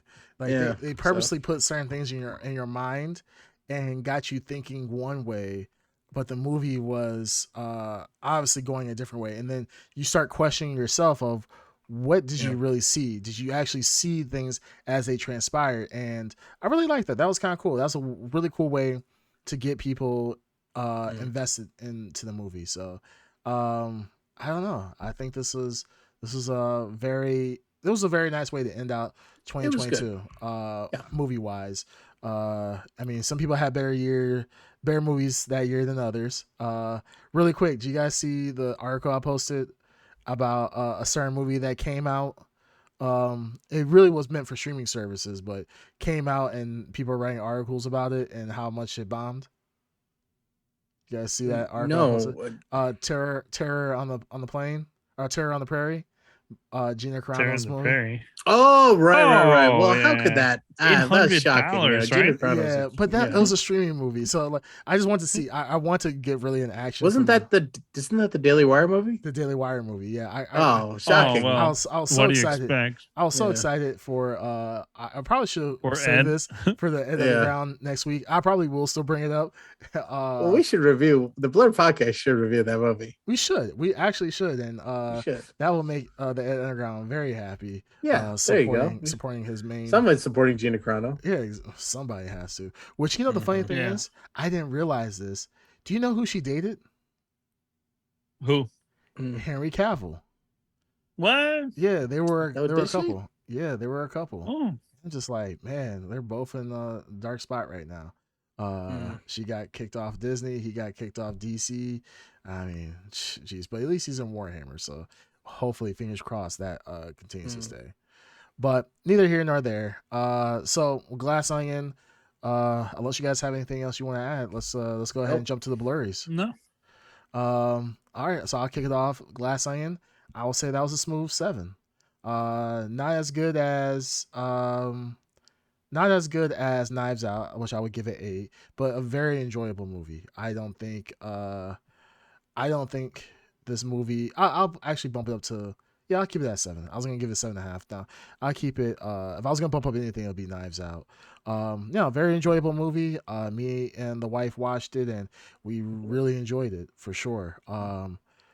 I gave my theories beforehand of before they revealed like the big plot twist in the middle, and I was completely wrong with who I thought the killer was, and so was my wife. Yeah, so was my wife. Okay. So we were both off, but hey, like I said, it was a really good movie. So that's a good thing to enjoy. If you can guess the entire story, like a quarter of the way through, then that's kind of whack. But it was a good feeling. Like I said, that moment where I saw that thing happen, I was like briefly pissed off. But like, come on, man! I was like, and I'm like, wait a minute, I know what you did. It was a good feeling to be like, there's more here, like that. Oh, how deep does that go? Right. I like that feeling. Yeah. Smooth 7 for me too. Same right there with you. It's not nearly as good as Knives Out, but very much enjoyed. All right. Yeah, I'm gonna give it a 5. What's it called? Not as good as the first one. Mm-hmm. It was fine. It was an okay movie. Did you give what you give the first one? What, 6, right? 6. Okay. Yeah. Third one is coming. Confirmed. Third one is coming. Oh, I bet. Yep. Rian Johnson was really kind of annoyed that this movie was called a Knives Out tale. I heard. Knives Out story. He wants to keep each one of these movies kind of isolated in their own world, which I can understand why. I mean, you might have one detective, but does not necessarily mean all of them have to be interconnected. Yeah. This is not a Sherlock Holmes series. It's marketing. Knives Out is more recognizable. Oh, they can put it on there for Netflix. The algo. They gotta ride the algo for sure. So I'm not gonna lie. If you just heard Glass Onion, you wouldn't. If you heard Glass Onion by itself and you didn't realize it was a continuing character with the detective or Daniel Craig, I could see that a lot of people would miss out on it. So, but I think overall I think we rated it very well. You gave it average, Green Tuner, but I think overall, I think we all enjoyed the movie. Definitely worth. I think after you watch it the first time, it might be worth watching it again, just so that if you can notice the certain little things ahead of time. I look forward to. Sorry, I will watch it again, just because, like I said, my second viewing of Knives Out, I really enjoyed, and I enjoyed it more than the first viewing. So. I have the same feeling I'm going to have with Glass Onion. Just give it some time, but I definitely think it could be a good rewatch. Yeah, all right, definitely. All right, so with our Glass Onion review, we're going to jump into. I guess this is more of our main topic that we want to jump into. Yes, which is our top 5 most anticipated things, media-wise, coming out for 2023. So same thing as what we did in our last episode, where we had to talk about our top 5 enjoyable and top 5 disappointments of 2022. It could be anything: movies, TV, music, whatever. I guess we'll do the same thing for 2023. So Mhm. I'm kind of interested about you guys' list. I mean, because after I feel like we're like just like for 2022, we were all kind of roughly in the same ballpark. Yeah, about the same ballpark. Yeah. Yeah, but the thing is, go ahead. I think you're about to say something that I was also gonna say. Go ahead. Let's see. Well, I think that this is our second time doing it, and I really like doing this. And I'm reflecting back on the first time we did it, and I believe some of the stuff turned out to be some of the most disappointing stuff of what we saw that year. So like, I mean, that's why as I was watching this, I was like, yeah, after we're done here, I think we could throw out some predictions of what is going to be the overhype. You know what I mean? Everything looks good in a certain way, but when it comes out, that multiverse of madness, and you get there, I'm just like, what the fuck is this? I think for next year too, what we should, or at the end of 2023, I feel like we should recap what we thought were the top, our top anticipated and our top disappointments for 2023 as for our predictions to see if we were true on that, because I think that would be a good way to like kind of recap the year and see, are we spot on? Are we spot on, or are we just blowing smoke? Well, I believe like your number one most anticipated last year was your number one of last year as well. You were spot on. What was that? I believe God of War, right? I mean, your most anticipated was God of War? I probably would have. Oh, there you go. I think it was for you. I'll have to double check. I wouldn't be surprised. I mean, that's a fairly safe bet, though. Yeah, I mean, it's a safe bet, but it's like, yourself kind of thing. Like, I think we're getting into that. I don't want to like tease too much on my list, but like, I think you guys know me enough to.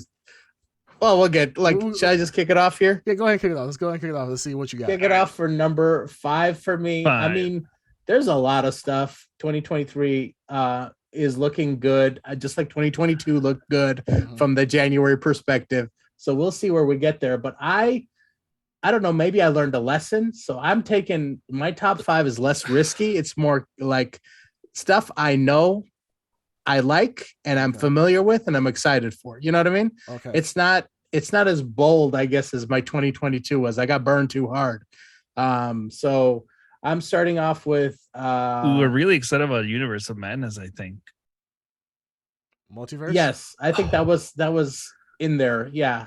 Multiverse of Madness. Because you know why? Because it was at the beginning of the year. We were like, the hype was building for it, and we were all like, we're soaking it in. Yeah, we're such suckers. We're such suckers. We were. I mean, you know what? Here's the thing. We'll get to it. Nice try, Ant-Man. We're not falling for it this time, you bitch. I didn't want to say anything. We'll talk about that. I learned my lesson. That's gonna be a disappointment. I learned my lesson. Stay tuned for that. I think we're all in the same mindset when it comes to. All right. Let's keep it positive here, though. Number 5 for me, and this is, you know what? I'm starting off with. Okay, all right. Number 5. It's the only video game on my list, and there's some cool video games coming out for sure. Yeah. But this is going to be something that I'm interested in. I like the first game. There's a sequel, Star Wars Jedi Survivor. I really liked the first Jedi, whatever it was called. That first game was Jedi Lost Order. No, Jedi Order. I'm such a big fan. I love Order. I know what you're talking about. Fallen Order. Thank you, Jake's on a plane. Jake's on a plane once again comes in clutch. Fallen Order. Can we get Jake's on the plane on this? Why didn't we just add him onto the pod? Let's just kick out that other guy who was here. Yeah, jeez. I'm going to the Jedi Survivor. I really liked Fallen Order. Fun game to play. Really fun. Just all the Force stuff and the Star Wars. Andor really whet my appetite, and Jedi Survivor is just like stoking the flames for me. That's something fun in Star Wars again. Yeah. So really hyped. Looking forward to it. So number 5 for me, Jedi Survivor. Okay. All right. Who's next? Why don't you go next, Green Tier? All right. So my number 5 is Loki season 2. Loki season. I'm really 2. excited of where Loki left. Wasn't even on my radar. Yeah. And now we're gonna see that. Remember that cliffhanger? That huge cliffhanger just gave us all huge blue balls. I can't wait to see what's gonna happen. Well, we're gonna see what's gonna happen. These down. We know what's gonna happen. Of course, we know what's gonna happen, but to actually see it being unfolding in front of us. Sure, that's that definitely fell off my list. I didn't realize that was coming out this year because we've waited. What, this has been a year and a half at least since we've seen Loki, so it's probably gonna be. Do you know when 2 years? It's coming out? Is it summer? Is it? No, it was just on the release of 2023. I can look it up while Creamcast goes. Okay, so that's crazy though. Yeah, it might be almost close to 2 years since we last seen Loki, which sucks. I mean, going back to this, like the Summer whole streaming 2023. Okay, so almost so almost 2 years, if not 2 years. The crazy thing about these streaming services is that we're not used to this. Like, when you think of like shows like Lost and everything else, it was season after season. I mean, well, not fully, but overall, like any show that you watch, let's talk like Grey's Anatomy, any of these like primetime shows, they come out consistently every year. When they're gonna come out. They come out back to back, multiple seasons sometimes in a year. But we get Loki one season, then we don't see shit for nearly 2 years. That's absolutely insane. And like one of the shows on my list is exactly the same thing, and it kind of annoys me. I'm not gonna lie. But my number 5 is probably something you guys would have never thought in a million years. But this is a game for my top 5. I want to be on things that I really enjoyed previously from previous years or previous iterations of it, or I spent a lot of time doing or playing. Number 5 for me is Hollow Knight, Silksong. Silksong. I knew. Yeah. I called it for you, by the way. I should have my predictions and your predictions. Yeah, we should. Yeah, it was on there. Yeah, we should do like a bingo thing. Like, we should show the card or something. Yeah, I had you pegged for that one. I mean, the first game was amazing. It really was. I played like a ton of it. Obviously, I'm not as skilled as Creamcast is, but I played, like, I remember just countless hours of it, right? And then my stupid memory card got wiped. And I just didn't have the heart to play it again. I'm like, fuck this. Because it's such a precise game. It is. It's very precise. It's a Metrovania, and absolutely loved it. Played the absolute dog shit out of that game. Only thing I haven't played like the latest DLC, which was like, I think it was like a Hall of Heroes or something like that, where you just pretty much replay and you fight all the bosses again. And they do like different move sets and all this blah blah blah. Did you max out your guy or no? Yeah, I think I did. I think I definitely got all of the. I played the one DLC where it was the circus DLC. I didn't get that far. Yeah, and that boss took me hours. Holy It took me about, I would say, probably like 4 to 5 hours straight trying to beat this one boss, and I finally beat him. But yeah, I've never been so frustrated with a boss in my life. And I, of course, I play like on hard difficulties, which doesn't make things easier when you're trying to play a game like that. But yeah, Hollow Knight, I love the soundtrack. One of the, I do like listen to game soundtracks after I play them, but I forgot the name of the composer. Maybe Wolf something, but yeah, phenomenal OST, and I'm expecting nothing less than great for Team Cherry on Hollow Knight. The animation was also very fluid for the type of animation that they chose. It was like very, very, very fluid. I don't think I remember once having like not a stutter, but you know what I mean? Sometimes when you'll play, it was very smooth. Yeah. Like you'll have like little moments where it slows down for a little bit when it's loading something or whatever. I don't think I've ever experienced that at all with Hollow Knight. Yeah. Okay. I was just checking to see if when it's expected, early, late, and I don't think it has a set date yet. Yeah. So it's set 2023. But we've been waiting for this game for a very long time. So great game. That'll be a day one buy for me, without a shadow of doubt. All right, so number 4. All right, number 4 for me. Barbie. Again, Got another keep it moving. Bet. Another safe bet for me. Spider-Man Across the Spider-Verse. Ooh, that almost made it on my list. Sequel to the best Spider-Man movie of all time, hands down. The best, not only the best Spider-Man, the best multi-universe Marvel movie. The one that's done it right so far. The one that did it right, exactly. Yeah. Well, that's not true. Whatchamacallit did it okay. Avengers Endgame. They didn't do too bad. Endgame. Yeah. Don't. Spider-Verse did it better. I mean, Spider-Man did the best. Yes. Yeah. Well, okay, but one movie that is specifically about multiverse, like Multiverse of Madness. Sure. True. This leaned into the trend that's happening right now, and it ate Marvel's lunch. The MCU's lunch right now. Well, it's only one movie, but it's amazing what he can do. Yeah, but let's not talk. It's amazing what you can do with one animated movie, not even like a full, budget CG. I mean, we could gush. It's not only the best Spider-Man movie; it's one of the best animated films. But but we've seen animated films do so well. I mean, look at DCEU. DC in itself. They got some beautiful animated movies. Yeah, they're animated movies. It's amazing. More times than not are hits. It's just their live action. So I mean, I kind of look at animated films like it's almost, if you can't make a good animated film, then get out of the movie industry, because at that point you literally can do anything that you want. You just gotta get the voice talent to do, to portray. Well, I mean, DC, don't knock them. You didn't watch Super Pets. I'm sure Super Pets was good. The one with the people say it was actually good. The Rock. Yeah. The Rock.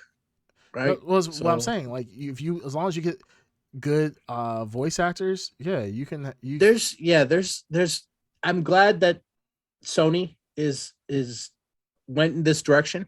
But yeah, you're absolutely right. Can you imagine if DC did something like this with like Green Lantern or the Flash, like animated like that, like Spider-Verse, the way it like bended like colors and like the reality, like, I mean, come on, you could do so many cool things. I got a good sneaker corner, by the way, for Spider-Man, the next Spider-Man movie.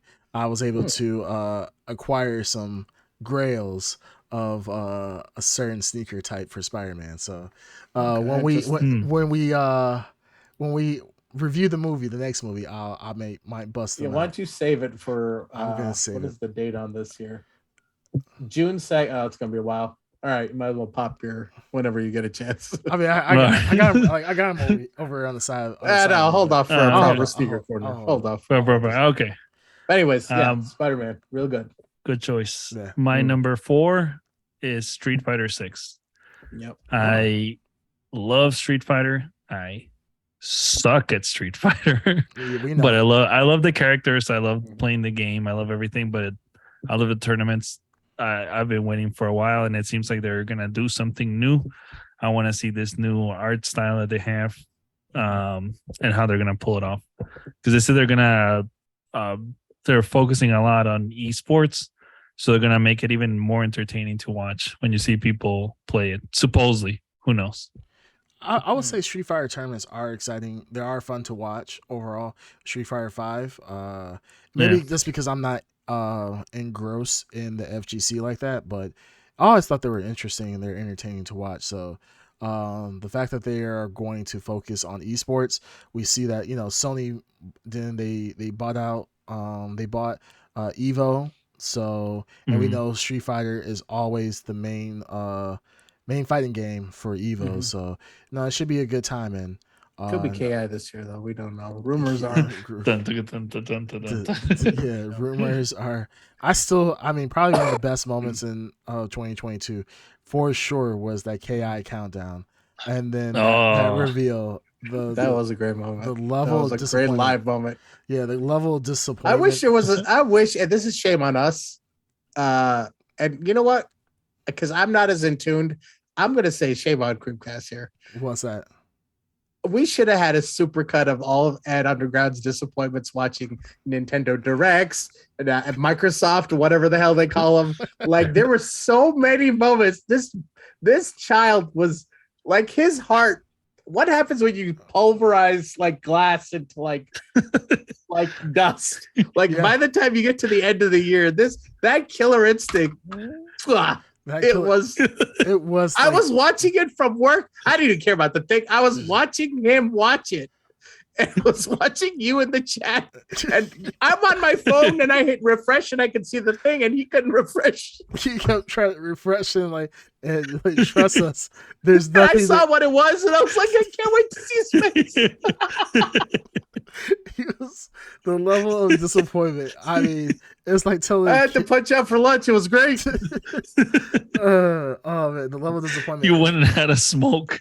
Yeah. Man, that was good. Yeah, I haven't seen somebody. There's a supercut. I haven't seen someone get fucked so hard and so long. Like, oh man, that was legendary. I mean, you gotta think about it. I mean, it's only KI is one of those like legendary things that come out every once in a while. We haven't had a KI announcement in literally 10 some years, and the fact that this is what came out of that is like the ultimate blue ball session for any KI fan. Like you go, it was so specific to Ed. It was so specific. It's like, you know, Ed going, he's like, yeah, I'm gonna shower, I'm gonna put on my finest clothes, put on the finest cologne, and I'm like, you wait at the door thinking that the girl's gonna come over and you're gonna have a great time, and then she calls in and says, hey, you know what, I'm not into you anymore, or she doesn't show up. That's how KI did. Ed was ready for that KI date. He was ready to throw it in our face. I'm sure he had like balloons and streamers like set up to the side, ready to explode, so that when he actually revealed it, that all the explosions would happen, and nothing. I mean, that's like I said, that was probably the best moment of 2022. Honestly. It was a really good moment. It was great. Moment. Let's not forget also about him playing what's Sonic. The game with the bear, the animatronics. It was just an hour of trolling it that his controller was broken. Yeah, that his controller was broken. He kept reinstalling the game.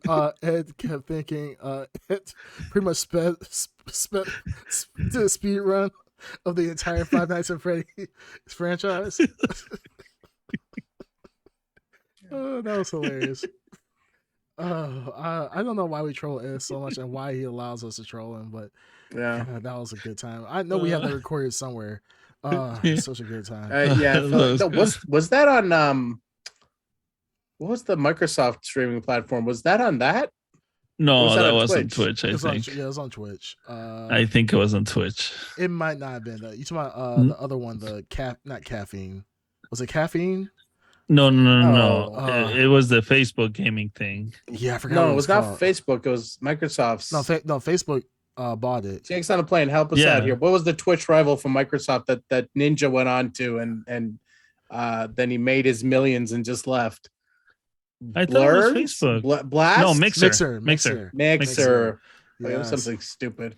Yeah, that might have been a Mixer stream, so that might be lost media at this point. It was Mixer was I don't know who owned it first, but Facebook Gaming ended up buying it, and Oh, did they? Okay. Yeah, but I remember Ed Underground was like, "This is the next big thing," and it's the future. Ed Underground was the king of Mixer. Yeah. All right.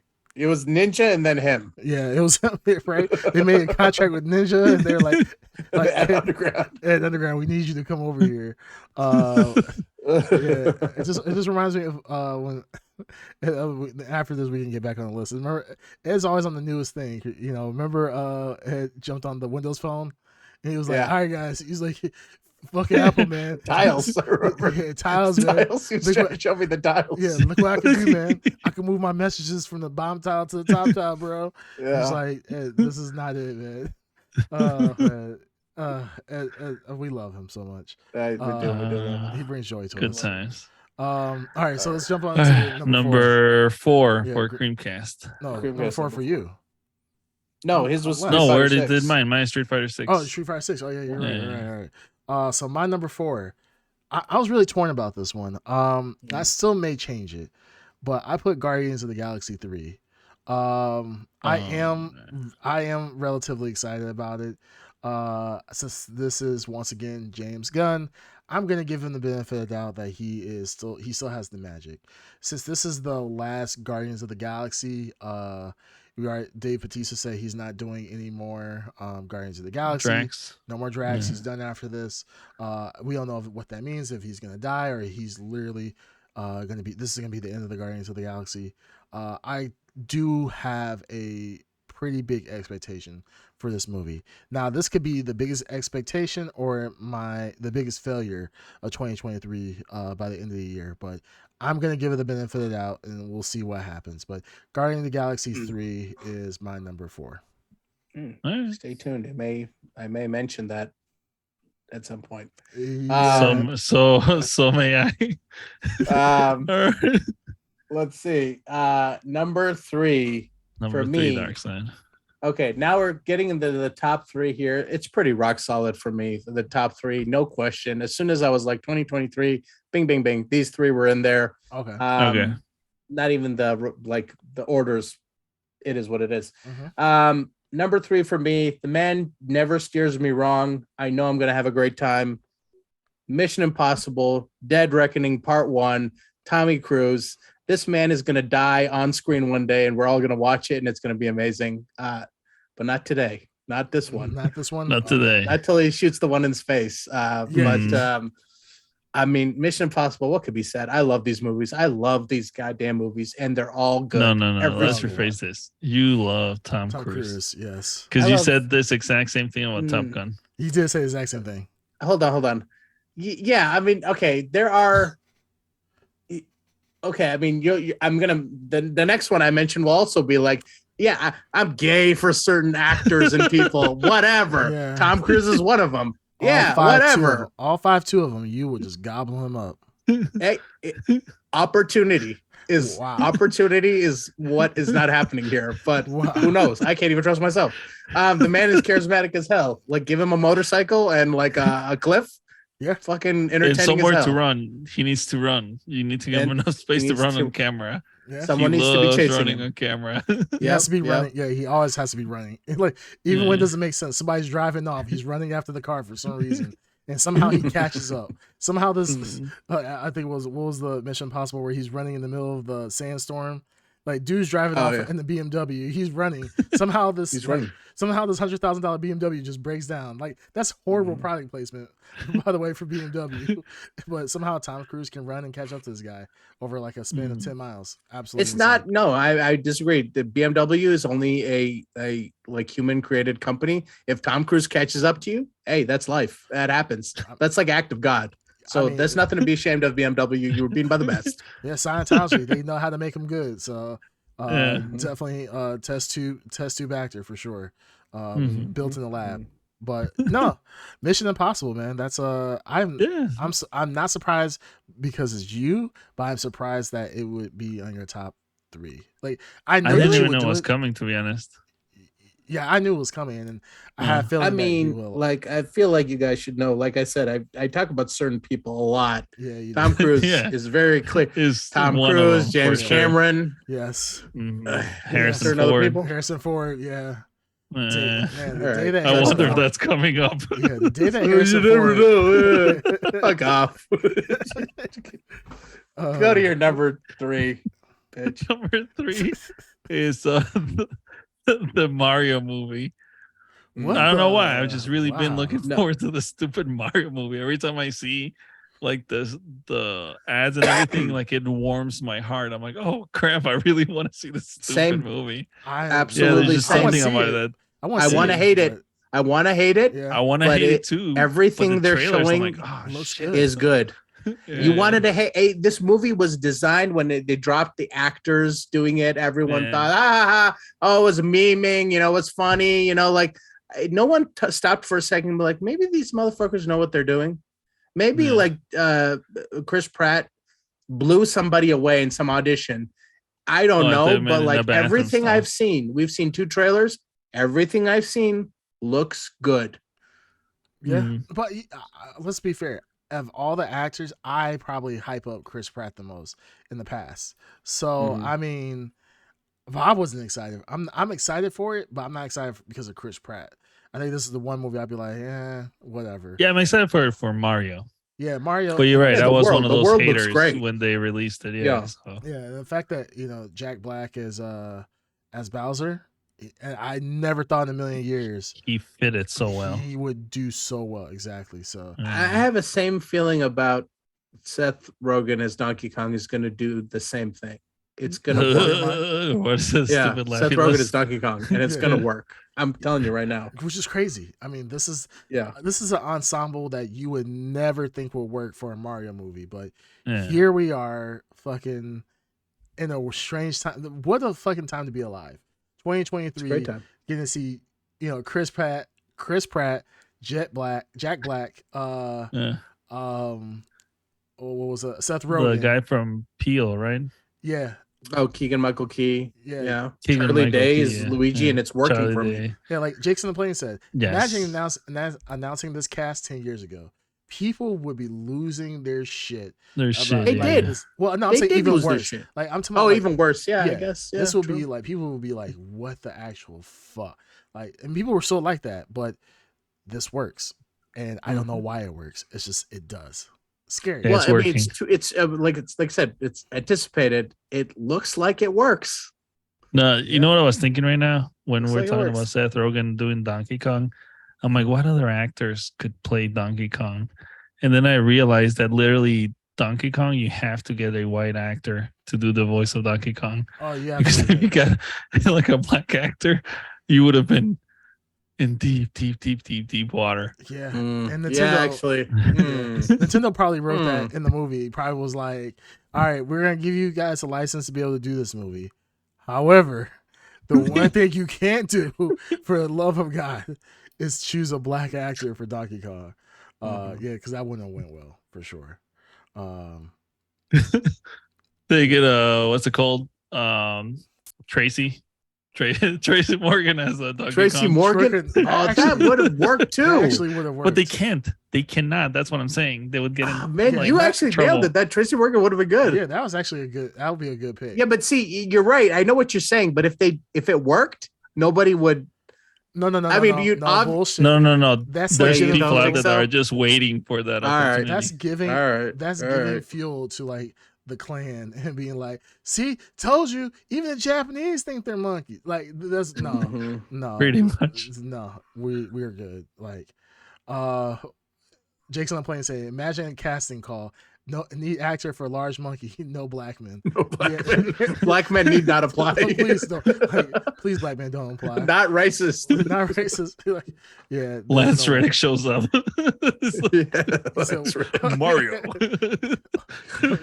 I can't even do his accent. I can't do his voice either. His voice is so hard. Darkseid used to do a good version. I lost it. You know why? Because I used to do it really well because at that time I was watching so much of The Wire, and I just kept talking to myself as his character.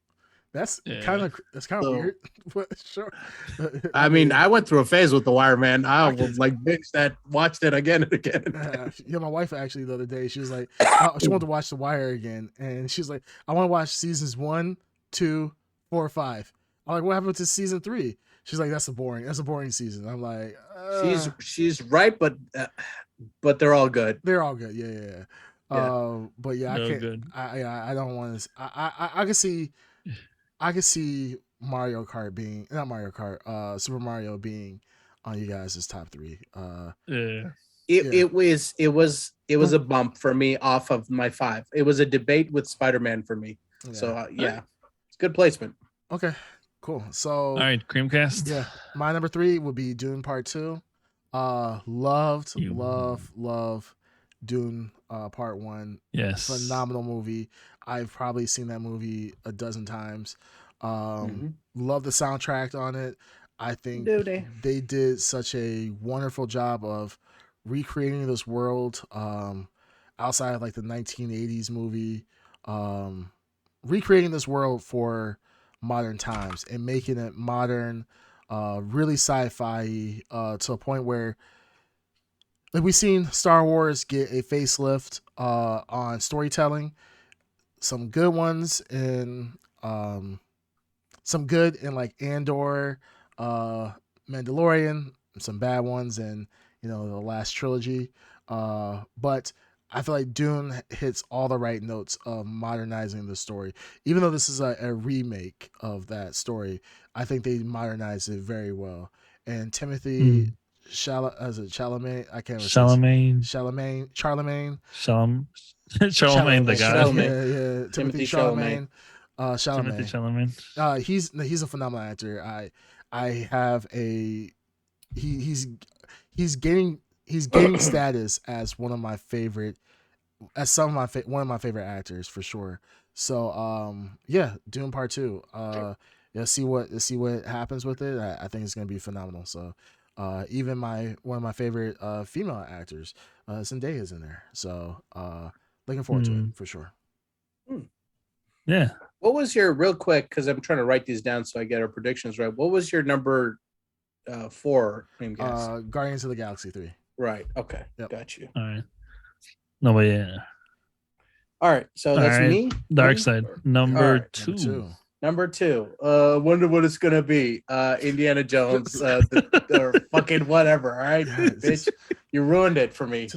Indiana Jones and the Dial of Destiny. He's an old man. He can't, he can't get it up all the time, and I got to be there when he can. So I mean, he's gonna be there. Fuck, it's coming out in July or whatever. Yeah, it's another sequel to my favorite movie of all time. So of course it's gonna be up there for me. But it is it's number 2. I don't know what else to say about it. He's the best. All right, let's go move on. I'm so tired of talking about damn. Let's move on. Like God, you love this man. Like the day that he's amazing. The day that he passes, and that he uses a CG. First, there's gonna be in a dark place. He's gonna be in a very dark place. I'm losing all the people. Like when I thought about what's gonna happen when X person dies, and it's happening. Like all these Stan Lee died, and Harrison Ford is very close. Kevin Conroy is gone. Like all these people that I knew people would die, but these are not people. These are legends. Like Harrison Ford's gonna die. What the hell? You don't expect because you're so used to seeing. When you guys find out he dies, I give you permission to kill me. Just get to my house as fast as possible and just viciously murder me, and I'll have the tear of why, and I'll maybe I'll know, maybe I won't know, but I'd rather go out that way. Is mercy killing for sure. Yeah. He said viciously though. He wants to be taken out as fast as possible. Because I want it to be fast. I want it to be a betrayal, so I don't have to think about the reality. Wait a minute.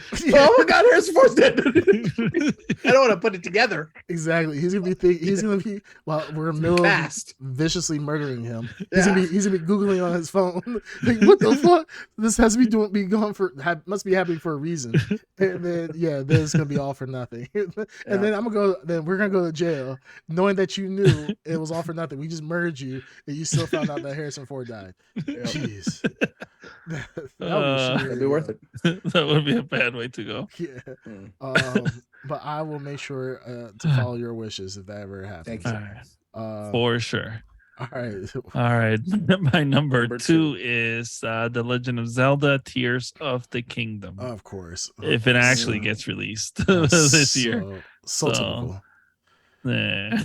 I mean, that's a typical because everybody loves Zelda. I mean, I don't think anybody would say oh man, I hate playing The Legend of Zelda. I'm so tired of those games. They refresh the game every time, and it's fun. And even when they do re-releases of the games and they just update the graphics and they update the gameplay, it's still fun. Yeah, we have suckers Dark Side over here buying the Game & Watch. All of us are gonna buy this game. Of course we are. Day one. Guaranteed. You two suckers are gonna get the super deluxe edition. Well, I was gonna say we're gonna buy it. I was gonna say we're gonna get it day one. It doesn't fucking matter if we get it day one or not. It doesn't matter if it's 5 years from now. It's still gonna be the same fucking price. So we might as well buy it the very first day, be able to play it. Yeah.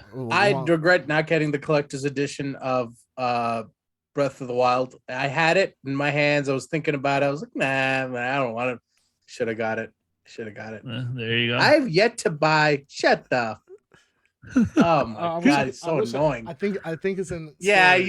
you don't even know where it is because you take it for granted. I have yet to buy a collector's edition. I bought Wind Waker. That's what it was. I didn't buy Breath of the Wild. I bought Breath of the Wind Wild. Waker, that's pretty cool. I bought the Wind Waker Wii U, or actually, my wife did. What was the special edition for Wind Waker? The boat? No, for the special. I got the special edition Wii U. That came with. It was a Wii U. Oh, with Wind Waker. Okay, Wind Waker. Okay. So did it have like a graphic on the Wii U, or it was just bundled? So the Wii U. I think I know what you're talking about. The pad. Yeah, the thing. Graphics all around it, like etched in. Oh, okay. Right. So that was the special edition. I've not played Wind Waker, and I'm waiting for it to come on the friggin' Switch so I could play it, like port it already. Yeah, there's a bunch of Zelda games I wish they would bring to the Switch so I could play. I missed the boat on it twice. Good luck with that. Yeah, I'll definitely say Wind Waker is is probably one of the more enjoyable Zelda. So, but yeah, I'm to be honest, whenever it gets announced, I probably will buy this deluxe edition with comes with like a battle ready Master Sword and so forth. Because where the fuck is my hammer at? Yeah, I don't need to see the fucking hammer again. Jesus Christ, it's overrated. You're fucking just jealous, bitch. All right, but whatever. All right, so Wind Waker, not Wind Waker, Zelda Tears of the Kingdom. Tears of the is your number 2. All right, for my number 2, will be Invincible season 2. That's coming out. Yeah, it's coming out this year. Oh crap! Yeah, finally, right? Like, damn, we've been once again waiting for 2 years. But we're still coming off of the side effects of the pandemic, so a lot of things were delayed. And I understand, like, you come out with something and then pandemic happens, trying to get back on that original timeline, especially as other things are getting bumped up in priority or in scheduling, is a pain in the ass. A lot of these actors are doing multiple things, like Invincible. I forgot his the voice actor's name. But he was in Nope as well. He was the cowboy. But they're all doing different stuff. So I understand it's a pain in the ass trying to get people scheduled for stuff. The guy from The Walking Dead? Yeah, Glenn. Oh, okay. That's the voice. That's the actor? Okay. Yeah. That's the voice actor. So yeah, Invincible season 2. Like I said, I love Steven Yeun. Yeun. Yeun. I think it's Yeun. But yeah, freaking phenomenal series. I think I've told Dark Side and the Ed Underground to watch it several times, and you guys for some reason do not want to watch it, and it really pisses me off. Well, Invincible, we'll get to it. I do want to rewatch it. Like, I read the comic way back when, but I read it in 2012 when it came out. So I'm so far disconnected from it. I want to watch it again. So it's one of those that, season 2. So we'll definitely have to do that. Yeah, at this point, I mean, just like with The Boys, I am not waiting for with The Boys. I was just about to say that too. I'm not gonna wait for you guys. There's gonna come a point where we're just gonna have to. This is gonna be me and just do it. Green Tuner by ourselves because Green Tuner. I'm tired. I'm tired of you guys having to wait for Invincible and now Creamcast. Now you know how I feel about Doom Patrol. No, you motherfuckers wants to watch Doom Patrol. You know what? I'll watch Doom Patrol too. The fuck out of it. Okay, how about this? Yes. How about One Man Army? Oh, well, I think you're the only one that's watching Doom Patrol, right? Yeah. Okay, I thought Darkseid, I thought you had watched a little bit. I read the comic. I've read like oh my fucking this comic like 20 years ago when Doom Patrol was out. I'm glad they made it. Like, so I'm not in the hurry to I haven't even watched fucking Sandman. Again, another thing. Yes, I read the whole comic of Sandman? You were looking forward to the show. Yeah, I was, but here's the disconnect. The thing is, I know what's going to happen, so I'm excited for. Oh, finally, Sandman got adapted. Oh, finally, Doom Patrol got adapted. All these things that I was excited for, but when they find Invincible, boys, I feel like I've done it. Oh, cool. House of the Dragon, something else, something new flutters in front of my face that I'm not as familiar with. So I get that you guys are blown away and it's good shit. It is good shit. I know it is. Yes. But it's like, Okay, it's not as fine. We get it. You're a real nerd. I'm OG nerd. You're OG. That's what it came across. It was. I watched. No. I watched. What was the way you say it? I watched it, or I was into it before it was cool. Exactly. Yeah. It's like it's one of those. Talking about, man, My Hero Academia, or no, Demon Hunter, man, that show's so good. Like, no shit. Well, Ed is the true otaku here. We know that. Yes, obviously, he's obviously the greatest otaku out of all of us. He only watches Sailor Moon, but somehow he knows everything about every anime. All right, so but yeah, that's my number 2. All right, so let's get to the drum roll and let's get to our number ones. All right, I mean, it's not that much of a drum roll. We know where we're going here. Yes. Number 1 for me. You guys can predict it for me. I'll let you guys predict it. Dune 2. Either Zelda, Dune 2. No. I was gonna say Dune 2. Dune 2, Zelda. You know what? Let's just fucking knock them both out because that's my number 1, 2. Yeah, I know. Well, look at your background, bitch. I mean, you broadcasted it. Wow. Yeah, Dune 2. You couldn't even leave it to you couldn't throw up a freaking like a false flag behind you. I mean, I would have thrown Sonic or something like Ant-Man, going like this. I mean, no, but you knowing it was gonna be Dune 2 as easy as me knowing Indiana Jones was gonna be under your top 5. Yeah. There's some things that are just highly predictable. Yeah. I'm not surprised. Yeah. Sure. I mean, you guys know how much I love Dune 1. I talked about how hyped I was for it. It was a big, it was a bucket list movie for me to see that movie directed by that director, brought to life with that soundtrack by that guy. It was the perfect storm. Everything. I walked out of that theater with empty balls. It was amazing. I didn't get to see it in the theater, and I regret not being able to see it in IMAX. Theaters. Yeah, I missed out on a great opportunity. I will not. The sound of the ships. The sound of the ships landing in a good IMAX in IMAX.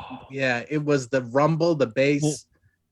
And that, and my critique always of shitty CG. This one actually had really good, believable CG. There was not one. I was blown away. There's not one bad bit of CG in this entire movie. Yeah, I think because they used it well. Ships felt like real. Actual ships. Yeah, it wasn't like Avatar where it looked like a video game ship. Well, now hold on now. Buzzing around. Avatar has its yes, we get it. Yes, I know. You want to have a 3-way. There's James Cameron over here. James Cameron. Harrison Ford Tom over Cruise. Here. Tom Cruise in the back. Tom Cruise in the back. Harrison Ford's too old. You can just sit down. Yeah. Jeez. You'll do all the work for him. You're gonna do all the work. Yeah. He's an old man. Come on. Where's your respect? God damn it. Harrison Ford just sit back, just lay back. We'll just enjoy the show. Yeah. He's in one of those plastic chairs that senior citizens use to take showers. I mean, it's white plastic with metal tubing on the side. Or you talk about the chairs that have they're toilet seats in the middle. He just lets the ball. He's just Harrison Ford. Take a shit in the shower if you need to. Harrison Ford. Oh man, this is so great. God, you really love you some Harrison Ford. Holy shit. Yeah. Okay.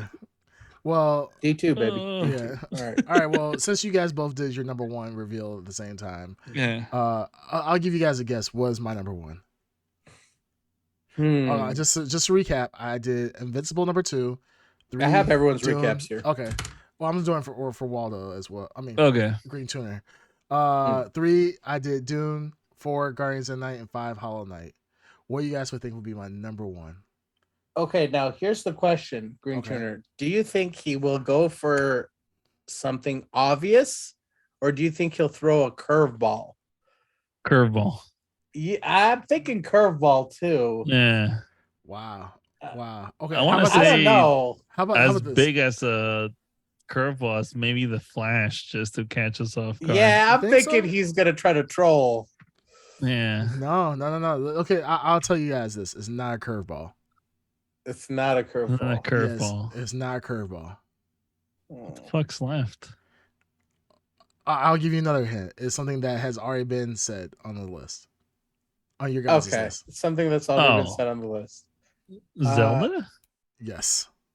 Oh, okay. Yeah, Zelda. Yeah, I was like, we do this every year where we have similar lists. We have similar like tastes and stuff. So yeah, it's Zelda. Tears of the Kingdom. I mean, obviously, we're all looking forward to that game for the most part. Didn't make my list. No, in some not capacity. Dark Side. It wasn't on his list. Well, I say in some capacity. I mean, any Zelda game would make a list, but yeah, it is. I can see it. I totally forgot about Last of Us.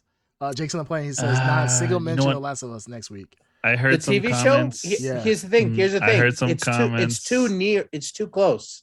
Well, the thing is that. Oh well, you guys, we don't have the Ed Underground here. I mean, reviews have already came out for it. Yeah, they say is probably stellar. It's good. Yeah. Really? Yeah, it says highly favorable. Highly favorable. But again, like 9 out of 10.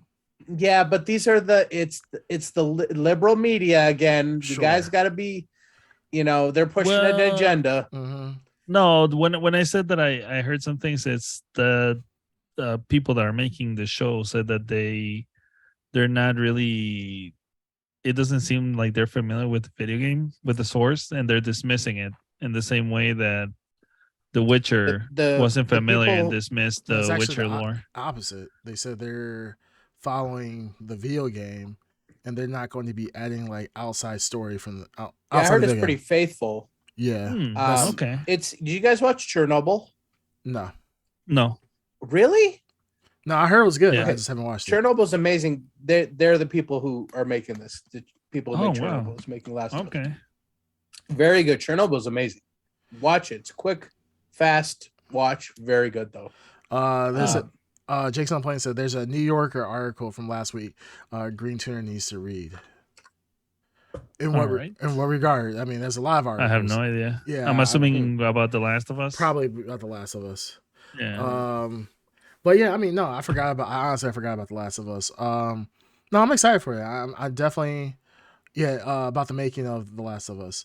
I haven't played the second one. I played the first one. It is a really great story. Why didn't you play the second one? You know why I didn't play the second one. You know why. No. Hell yeah, brother. I just haven't gotten to it. Hell yeah. Like I haven't gotten to. I still need to play. Horizon. Still haven't played that. I need to finish The Last of Us 2. And but there's other games that are coming out, like games that we're gonna be making my list. One of the games that I was gonna take out for Guardians of the Galaxy 3 was Final Fantasy 16, and I was very close to getting rid of it. But I was like, Final Fantasy 16, yeah. I mean, let's go through a couple of our honorable mentions that we wanted to put on, but it got bumped. There's a lot of good stuff out there. Okay, so for me, Final Fantasy 16 was an honorable mention. I would say The Last of Us. Easily probably number 6 for sure. If not, I'll probably say that would be a number 6. And then let me see. I had a whole list of like all the shows coming out. So that's how I could throw out a couple here. John Wick is also coming out. John Wick 4. Yes, I love. You know what? Okay, so let's before we do this, shall we take some predictions as to what Ed Underground's number 1 will be, or is Zelda? Is there even? Yeah. It's not even a question. What about number 2? Number 2. You guys said John Wick, and I was like, he would put John Wick somewhere. No, that wouldn't be number 2. Probably the Mario movie. Probably Mario. I would agree with that. You think so? He hasn't shown much hype for Mario. He's more of the or maybe Spider-Man, because he's really big into Miles Morales. Spider-Man, I can see. I can see Spider-Man. Yeah, I can see Spider-Man. Mm-hmm. I definitely think John Wick's on that list, though. Probably, no, it definitely isn't that list. I'll say maybe at 5. Yeah, I would say after that another Fast 10. I wouldn't be surprised. There's no way he would say Fast. Yeah, 10. I think he would. There's no way on earth he would say Fast 10. I would say for my honorable mentions, Suicide Squad, the video game for Rocksteady game. Mm-hmm. I don't know. I have a feeling it might be something good. Who knows? It comes from a place that has not let us down, right? So we'll see. Mm-hmm. But I was looking at Street Fighter 6. You mentioned, it's interesting what they're doing with Street Fighter 6 because it looks like it's almost there's like a single player element to it too. Yes, it seems like it's gonna have an RPG element. Yeah, RPG element, which is that's what's intriguing me. Like the story kind of element of it. Very like something very different. And I like when like major IPs like that like stop everything and completely rewrite what they do. Kind of reinvent themselves. Street Fighter is one of them that does it, and this one looks good. Okay, for sure. Also, Dead Space remake is coming out. Yeah, but that's not really. I think it's more of a, isn't it? Just an HD update. More. So no, I thought it was being completely remade. Oh, it's remade from the ground up. But it's being remade, but it's like it's still the same story. So it's kind of like with Demon Souls. Demon Souls was remade. I mean, I'll if I can, I'll still play it. I really enjoyed Dead Space. No, it was a great game when it came out. Yeah. The Killer. That's the new Fincher movie. With Michael Fassbender. Oh, I didn't even know about that one. I never heard of it. Yeah, that sounds really good. I mean, anything from Fincher. I want to see Oppenheimer. Yeah. I mean, Nolan doesn't miss. Knock at the Cabin. I want to see that with Dave Bautista. Don't know about that one. That's a Dave Bautista movie. That's the Shyamalan. M. Night Shyamalan. That one. Yeah, for sure. I'm interested in that one. And that's coming out like next week or the week after, right? It's very close. Okay. Yeah, it's very close. Yeah. The Flash obviously is coming out. I do want to see that. I do. I'm skeptical. I'm totally I'm a horror movie buff. I do like the whole Conjuring universe. So The Nun 2 is coming out. I definitely want to see that. Did you like The Nun? It's not that I liked it. It's not that it's hard to say to like. I liked it because I like horror movies in general. You enjoyed it? Yeah, I enjoyed it. It's not like my favorite scary movie of all time. It's just one of those I like scary movies in general. So yeah. And then I don't know what this movie is, but it just sounds cool. A Haunting in Venice. I feel like like I said, horror movies. Let me make sure this is the movie I'm thinking about. Another movie I want to see is it's already out. Megan. Oh, me. Yes, I want to watch that one too. Looks up my alley. Goofy horror. Yeah, I heard it's surprisingly good. It falls in that category. So interesting. Yeah, that one's also. I might wait on HBO Max for that one, but for Megan. Yeah, I don't know. I watched a lot of those kind of movies and enjoyed them more at home than going to the theater. I don't know why. Yeah, so Haunting in Venice is more like a thriller than anything else. So I want to see that. Pretty good cast on that. So we'll see how that turns out. That's about it.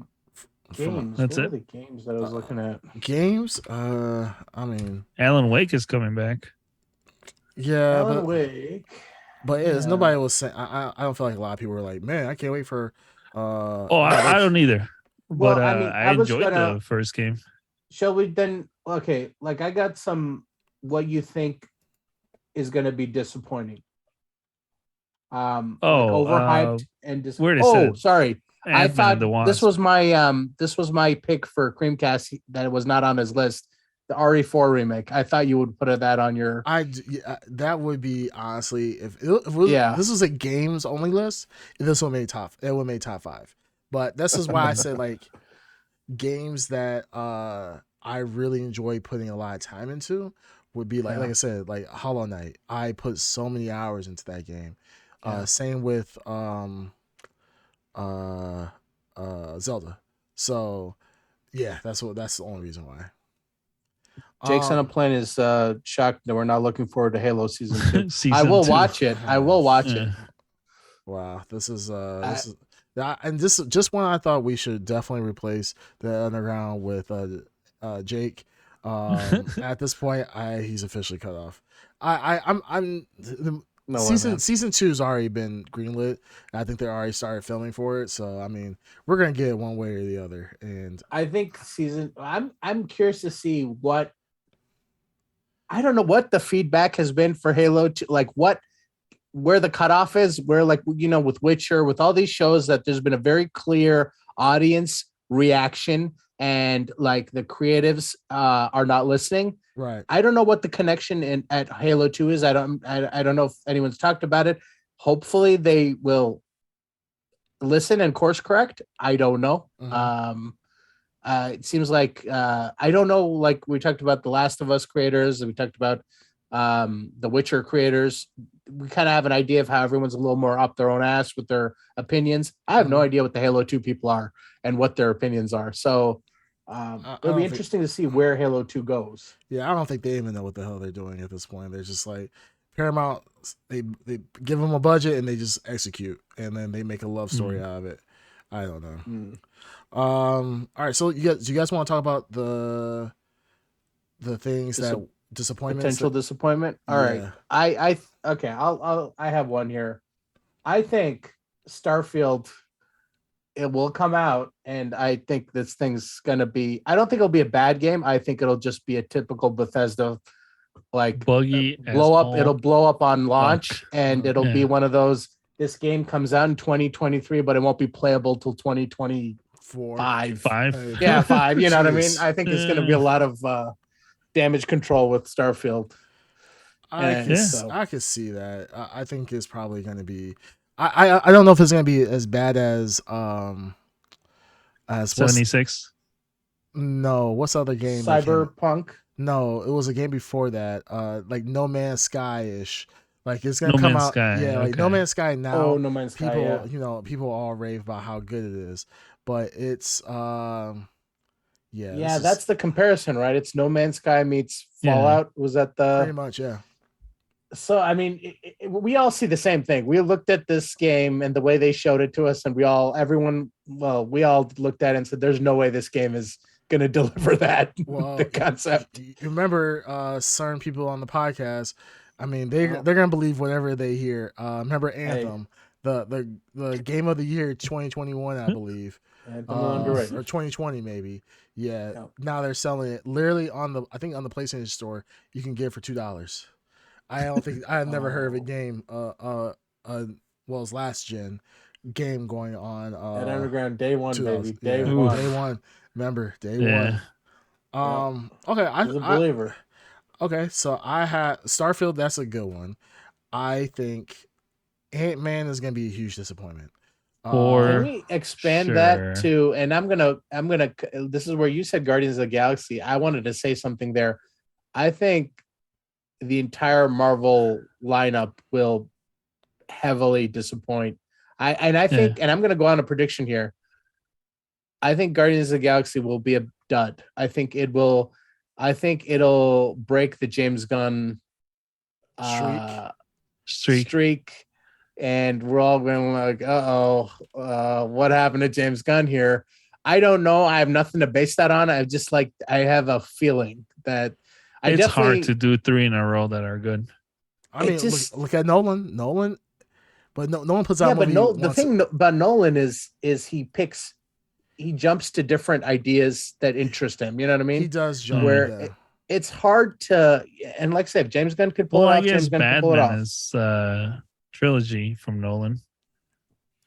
Yeah, but he reinvented like every one in the trilogy. Like he didn't make a direct sequel every time. He tried to. That's true. Yeah. Tried to recontextualize, like almost like, I don't remember. I'm trying to put my mind in the mindset of Dark Knight Rises when that came out, or I think it was one of those movies where he was like, if I have an idea for it, I'll make it. And that's how it got made. You know what I mean? Yeah. Not like I have to deliver a third movie in 2 years kind of idea.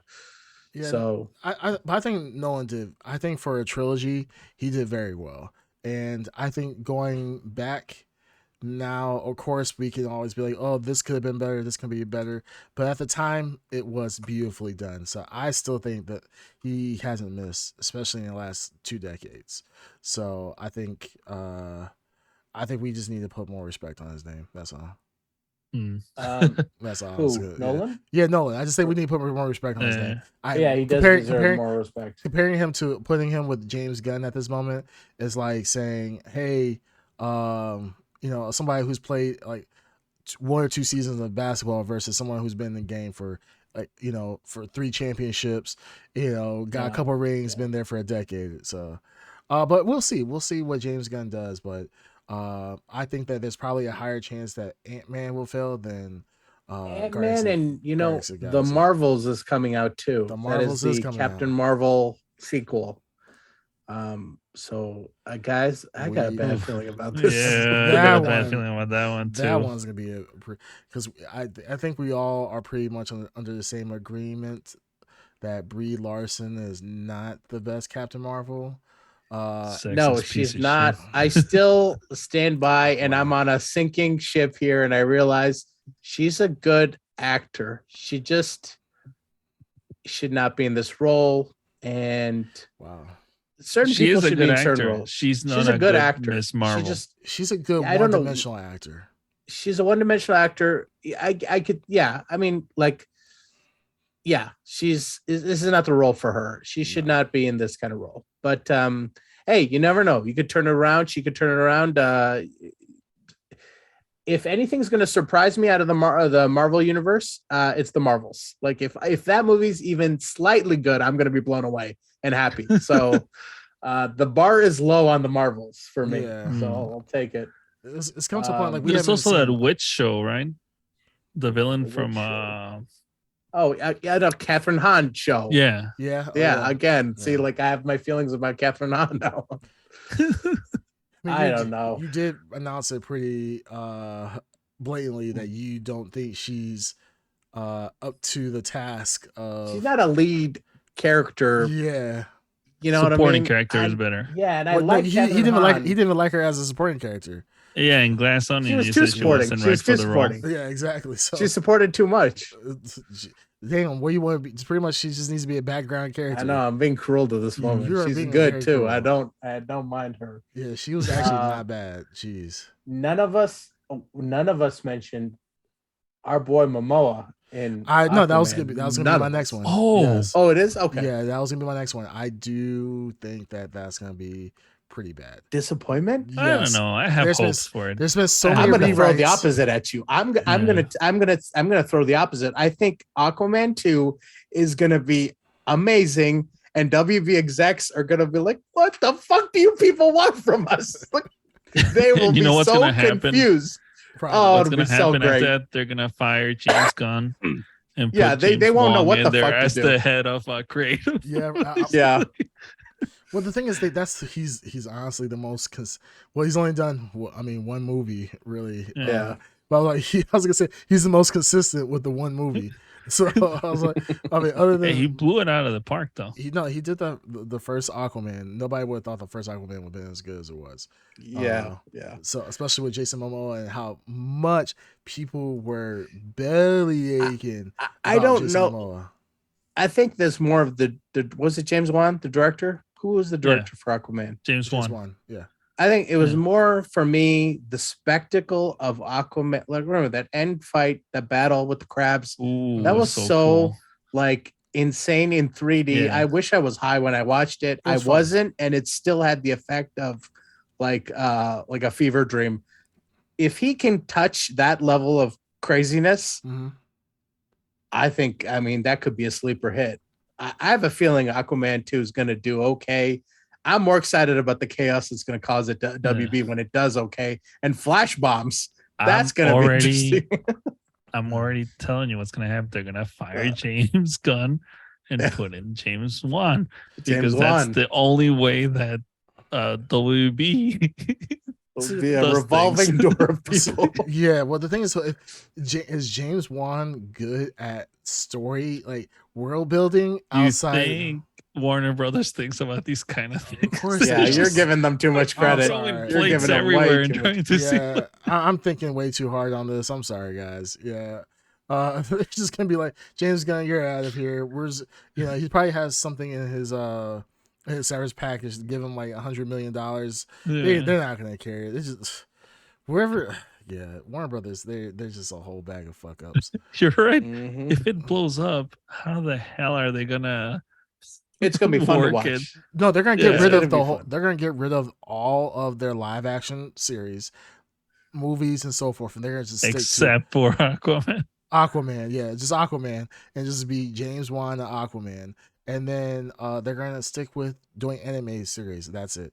Animated Doom they're just Patrol. Gonna give up. Yeah, it's gonna be Doom Patrol and Doom Aquaman. Patrol. Yeah, they're gonna be like, oh man, they're gonna come up with a bad guy for Doom Patrol and Aquaman to hook up and become like, they're like, where's the rest of the Justice League at? That's all you got. You're just gonna see Superman from the back. You never see his face or anything like that. No, I was gonna say I mean, if I was Henry Cavill, I'd put. You ever seen the episode of The Simpsons where Mr. Burns installs a tiny little door for people who want to get their jobs back, so you could literally say, come crawling back, eh? Henry Cavill should have that little door installed for WB exec. If you want to talk to me, come through this door. Yeah, I mean, I think honestly Henry Cavill would come back, but man, I hope he makes them grovel. I hope so too. God, they're such fuck ups. They're such fuck Again, ups. I can't wait to read the book about like the chaos, like 30 years making these. If it is revealed that it's like a boardroom full of monkeys, like literal monkeys making decisions with darts and stuff, I wouldn't be surprised. It's literally all over the place. Yeah, absolutely. But yeah, I mean, we'll see what happens. I mean, we got some I think our predictions are pretty much the same. We think the same things are going to be big duds for the year, except for me with Guardians of the Galaxy, but I think that's interchangeable with Guardians of the Galaxy, Ant-Man. I hope Guardians is good, but I am afraid that it's gonna. I hope. Here's the thing: Ant-Man has a lot of weight on his shoulders. It's gonna either come out the gate, especially that trailer that we saw. It really is the launching point for like a big part of the story. So should we briefly talk about the Ant-Man, the second trailer? We watched it before the podcast just to see refresh ourselves on what was new. Sure, we can talk about it. What were your quick thoughts here? There were some spoilers. We got to see some characters in there that we thought we would never see. MODOK was in there. Yeah, that's the big one. And it's just like, there's definitely a lot riding on this. I hope they can match the hype, but we have been burnt before with Multiverse of Madness, and I'm not even doing any theory crafting, any wishing like certain plot lines are going to happen. I'm literally going to this as is. I want to go in there, not hype myself up, and see is this movie going to be as bad as it was for Multiverse of Madness with me being hyped up. So we all learned a harsh lesson. We all learned 2022 was the year of lessons. It definitely was. I think it's gonna be good. I like the trailer. It was I mean, Jonathan Majors, I think he's a phenomenal actor. So him playing as Kang, I think is gonna be fun. Yes. This is I think gonna be like the, you know, what's his actual last name, or what's his title? I forgot. This version of Kang. Who? Kang the Conqueror. But Conqueror? No, this is Conqueror Kang, right? There's another. Yeah. I forgot that there's another version I'm thinking of. But Burger. Burger. Shut up. Burger Kang. But no, hopefully this is the big bad Kang that's going to rock the MCU. So we'll see what happens. Like I said, the trailer looked phenomenal. It made it look more grand story wise than I was expecting. I'm like, holy fuck, really is the launching for like whatever the hell's coming up next. You know, I don't know. Yeah, it's an Ant-Man movie. Remember, it's an Ant-Man movie. And they're like, well, that's what I'm saying. We watched the Kang trailer for an Ant-Man movie. Kang trailer for Ant-Man movie, and we know that we have an Avengers movie coming up called Kang Wars. Kang Dynasty. It wouldn't Kang Dynasty. No, it's but not Kang. Why are they putting this in Ant-Man? Is what I'm wondering. Why are they putting this in Ant-Man? Like this Kang thing, it's boggling my mind. You know what? Like I said, we will learn a lot about where Marvel's heading with this one movie. It's either going to be what we need, or it's gonna be, oh God, they fucked it all up for something. I don't know, because this is it. The phase 4, like I talked about, and everyone else talked about, they tried a little stuff. I thought it was an experimental phase where, let them have a little fun, try something different. And it didn't work with a lot of stuff. And okay. Hopefully they were just holding in their back pocket or something, like, all right, this is the real story. We're ready to roll here. We had our fun. So yeah, I mean, I'm thinking of phase. I'm already now that I look at it, I'm already at phase 6. Looking at that's why King, it's supposed to be Deadpool 3, Fantastic Four, Kang Dynasty, and then Secret Wars. So, I mean, kind of when you hear that there is going to be the Avengers Kang Dynasty, I don't know how much can we put into this movie. Now that we're seeing Kang like up front and in the movie, like pretty much there was more Kang than we saw of Ant-Man. I mean, not really, but there was a lot of Kang in this. So I'm just kind of curious. Like, that was a Kang trailer. That wasn't an Ant-Man trailer. This was a Kang trailer. Darkseid said. Yeah, I'm just kind of curious of how this is going to progress into later phases. I have a theory here. Don't tell me the theory. I have a theory here, and I just want to put it out there. Sure. Do you guys remember when they teased phase 2? They teased a false movies. They teased Captain America. This Captain America 3 was supposed to be called Serpent something. They showed it on the stage with the logo, and then they were like, in the same day at the same show, they were like, then they teased Civil War, and they said it's actually called Civil War, and they had a logo for it, and it was Civil War was something else. Serpent, what was it? Kingdom, something like it was based off a comic book. I'm looking. I'm trying to look it up while you're talking. Yeah. Okay. So Serpent Society. So they've done this before, where in the long phase display, to throw people off, they put something else up. I don't think Kang Dynasty will happen. I think Secret War will happen. I think Kang Dynasty will be replaced. Another major Avengers movie.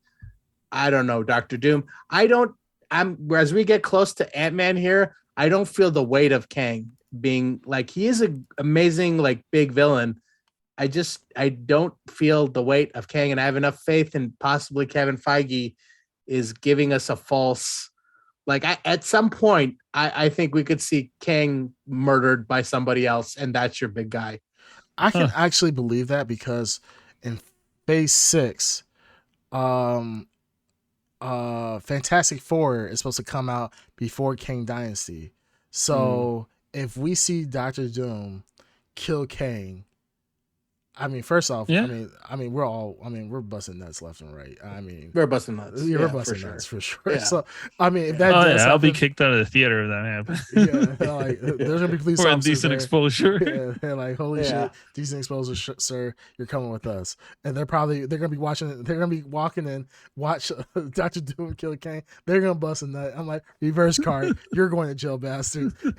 Yeah, it's gonna be everybody busting nuts. Women. Well, if they pull all this off, then phase 4 is truly a okay, you know what? We're doing basically what we did with Doctor Strange. We're doing what we did. Hey, that's how we live, baby. That's how we live. But let it be known for the record that Darkseid said that's my prediction. That the Kang Dynasty ain't gonna happen. Kang Dynasty will not happen, and we'll get Doctor Doom instead. Or somebody, Kang will be a launching point, bridge character towards a bigger threat. They're showing too much of him too early, I feel like. So to get to Kang Dynasty, I think that Secret War is something else is gonna trigger Secret War, and I think that's a different movie. By the time they show Thanos in this great magnitude, we were at Avengers. What was not Endgame? The one before that. We were late into the Thanos saga, whatever. No, we were at saga. We were at Infinity Wars at that point. We never saw Thanos to this level. And we didn't see Thanos. And that doesn't mean anything. They could do something different. I just feel like like I said, this movie will tell us a lot. Like, whatever this movie is, it'll tell us a lot. I just feel like I have that feeling, that Serpent Society feeling. is sneaking up. Well, let's see how it goes. Yeah, we'll see how it goes. All right, fellas. All right, let's wrap this bitch up. All right. Do you guys want to go? Any last words? Rest in peace at Underground. That's all I want to say. Okay. Well wishes with my poor boy. Yeah, he's gonna be a star, from what I hear. Yeah, he's definitely gonna be a star. The door is gonna be wide open for him, or there's gonna be other things gonna be wide open. Yeah, exactly what I was gonna say. Yeah, he's just gonna be oozing with opportunity for sure. So yeah. And for once again, for any of our listeners, if for some reason you did miss that, just watch. Once we end this, watch the VOD at the beginning. You'll find out everything. Bust in peace, Ed. Bust in peace. Bust in peace. Yeah. Rest in penises for sure. But anyhow, all right, guys, that has been episode 71 of the Blur Podcast. You can catch us on all major platforms, including twitch.tv/the Blur Podcast. Until next time, we will blur you guys later. Blur you later. Peace. Bye bye. Bye bye. Yeah.